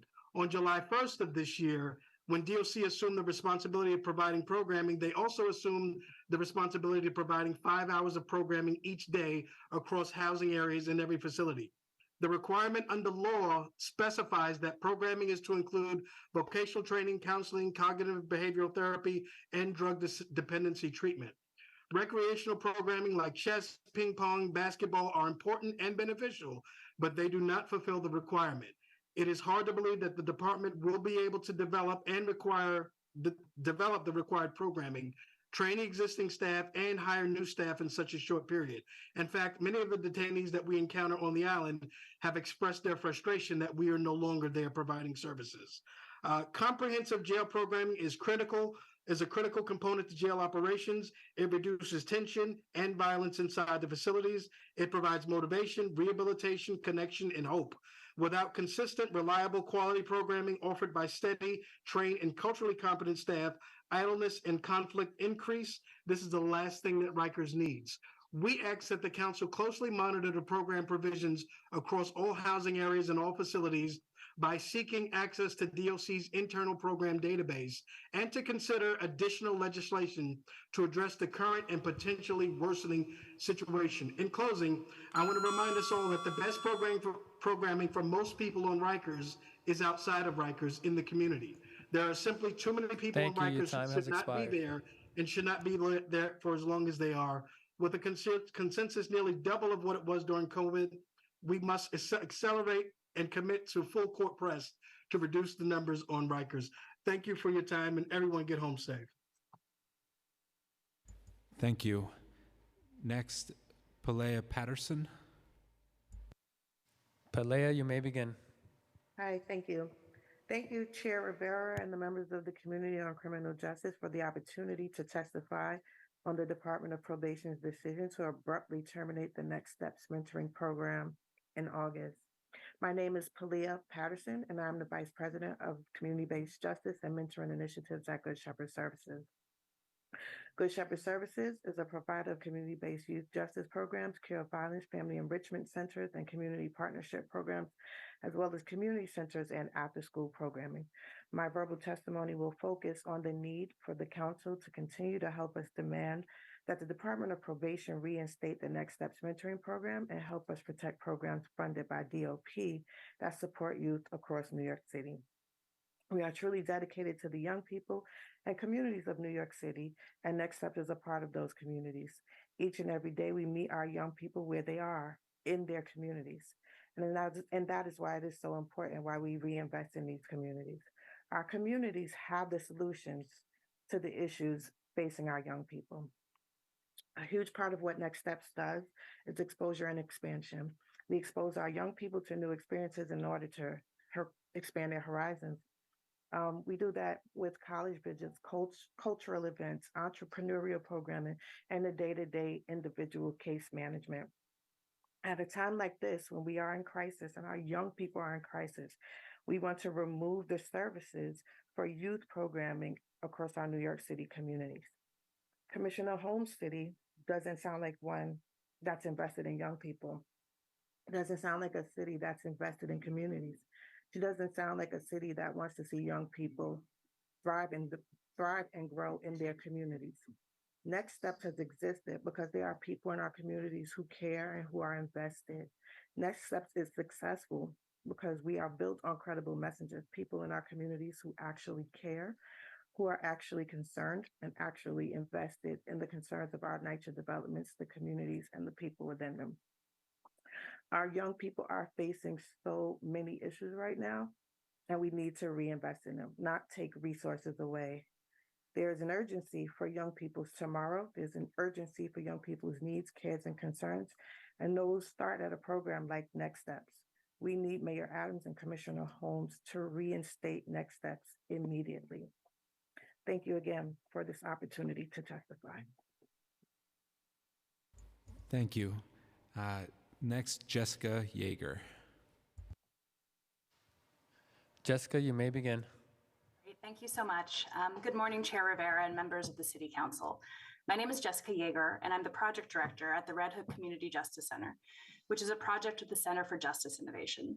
For almost 30 years, the center has supported the vision embraced by the Council of a fair, effective, and humane justice system. Today, I'm here to express our support for evidence-based programs that contribute to a safer New York and for the continued need to invest in community-based programming. The center has operated Next Steps programs in Staten Island and Red Hook since 2020. This program is a powerful example of investing in upstream solutions to address public safety, and the research and data behind the program demonstrate its effectiveness. Off-ramps like Next Steps are critical tools to divert people away from incarceration, prioritize rehabilitation, and address the root causes of involvement in the criminal justice system. Next Steps empowers and supports vulnerable, underserved youth in select NYCHA developments from the justice system through a unique approach. In Red Hook, our monthly life skills topics serve as a foundation of our programming, equipping participants with essential skills in the areas of communication, advocacy, problem solving, and teamwork. Through the power of peer support, our participants achieve remarkable success while staying clear of the justice system. In our last two cohorts, we served 32 outstanding youth in Red Hook. Out of the 32 participants who embraced this transformative journey, 11 graduated high school successfully and embarked on the path to higher education. 4 of the 32 participants have transitioned into full-time employment, and we have many other success stories. Programs like Next Steps are not only the right approach, they're also the smart approach. The research tells us that the key to helping people thrive and avoid legal system involvement is investing in the whole person and building stability across multiple areas of their life. The research also shows that human interaction is central to the effectiveness of interventions. The quality of human interaction outweighs the importance of any particular protocol or approach. Next Steps is grounded in proven fundamental principles. Using the power of positive mentor role models, the program actively supports young people in identifying, planning, and achieving productive goals for their futures. The center stands ready to continue the implementation of proven programming that connects individuals to services that divert them from the justice system and further public safety. We look forward to continuing to work with the city to forge creative solutions. Thank you for your partnership and for the opportunity to testify today.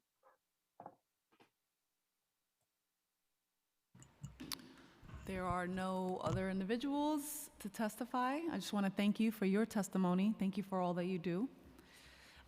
With that, I just want to thank everyone who was present to testify, who waited on Zoom all of this time, really emphasizing quantitative and qualitative data is both incredibly important, and really accelerating and expanding programs that work, knowing that the best programs really exist in people's communities.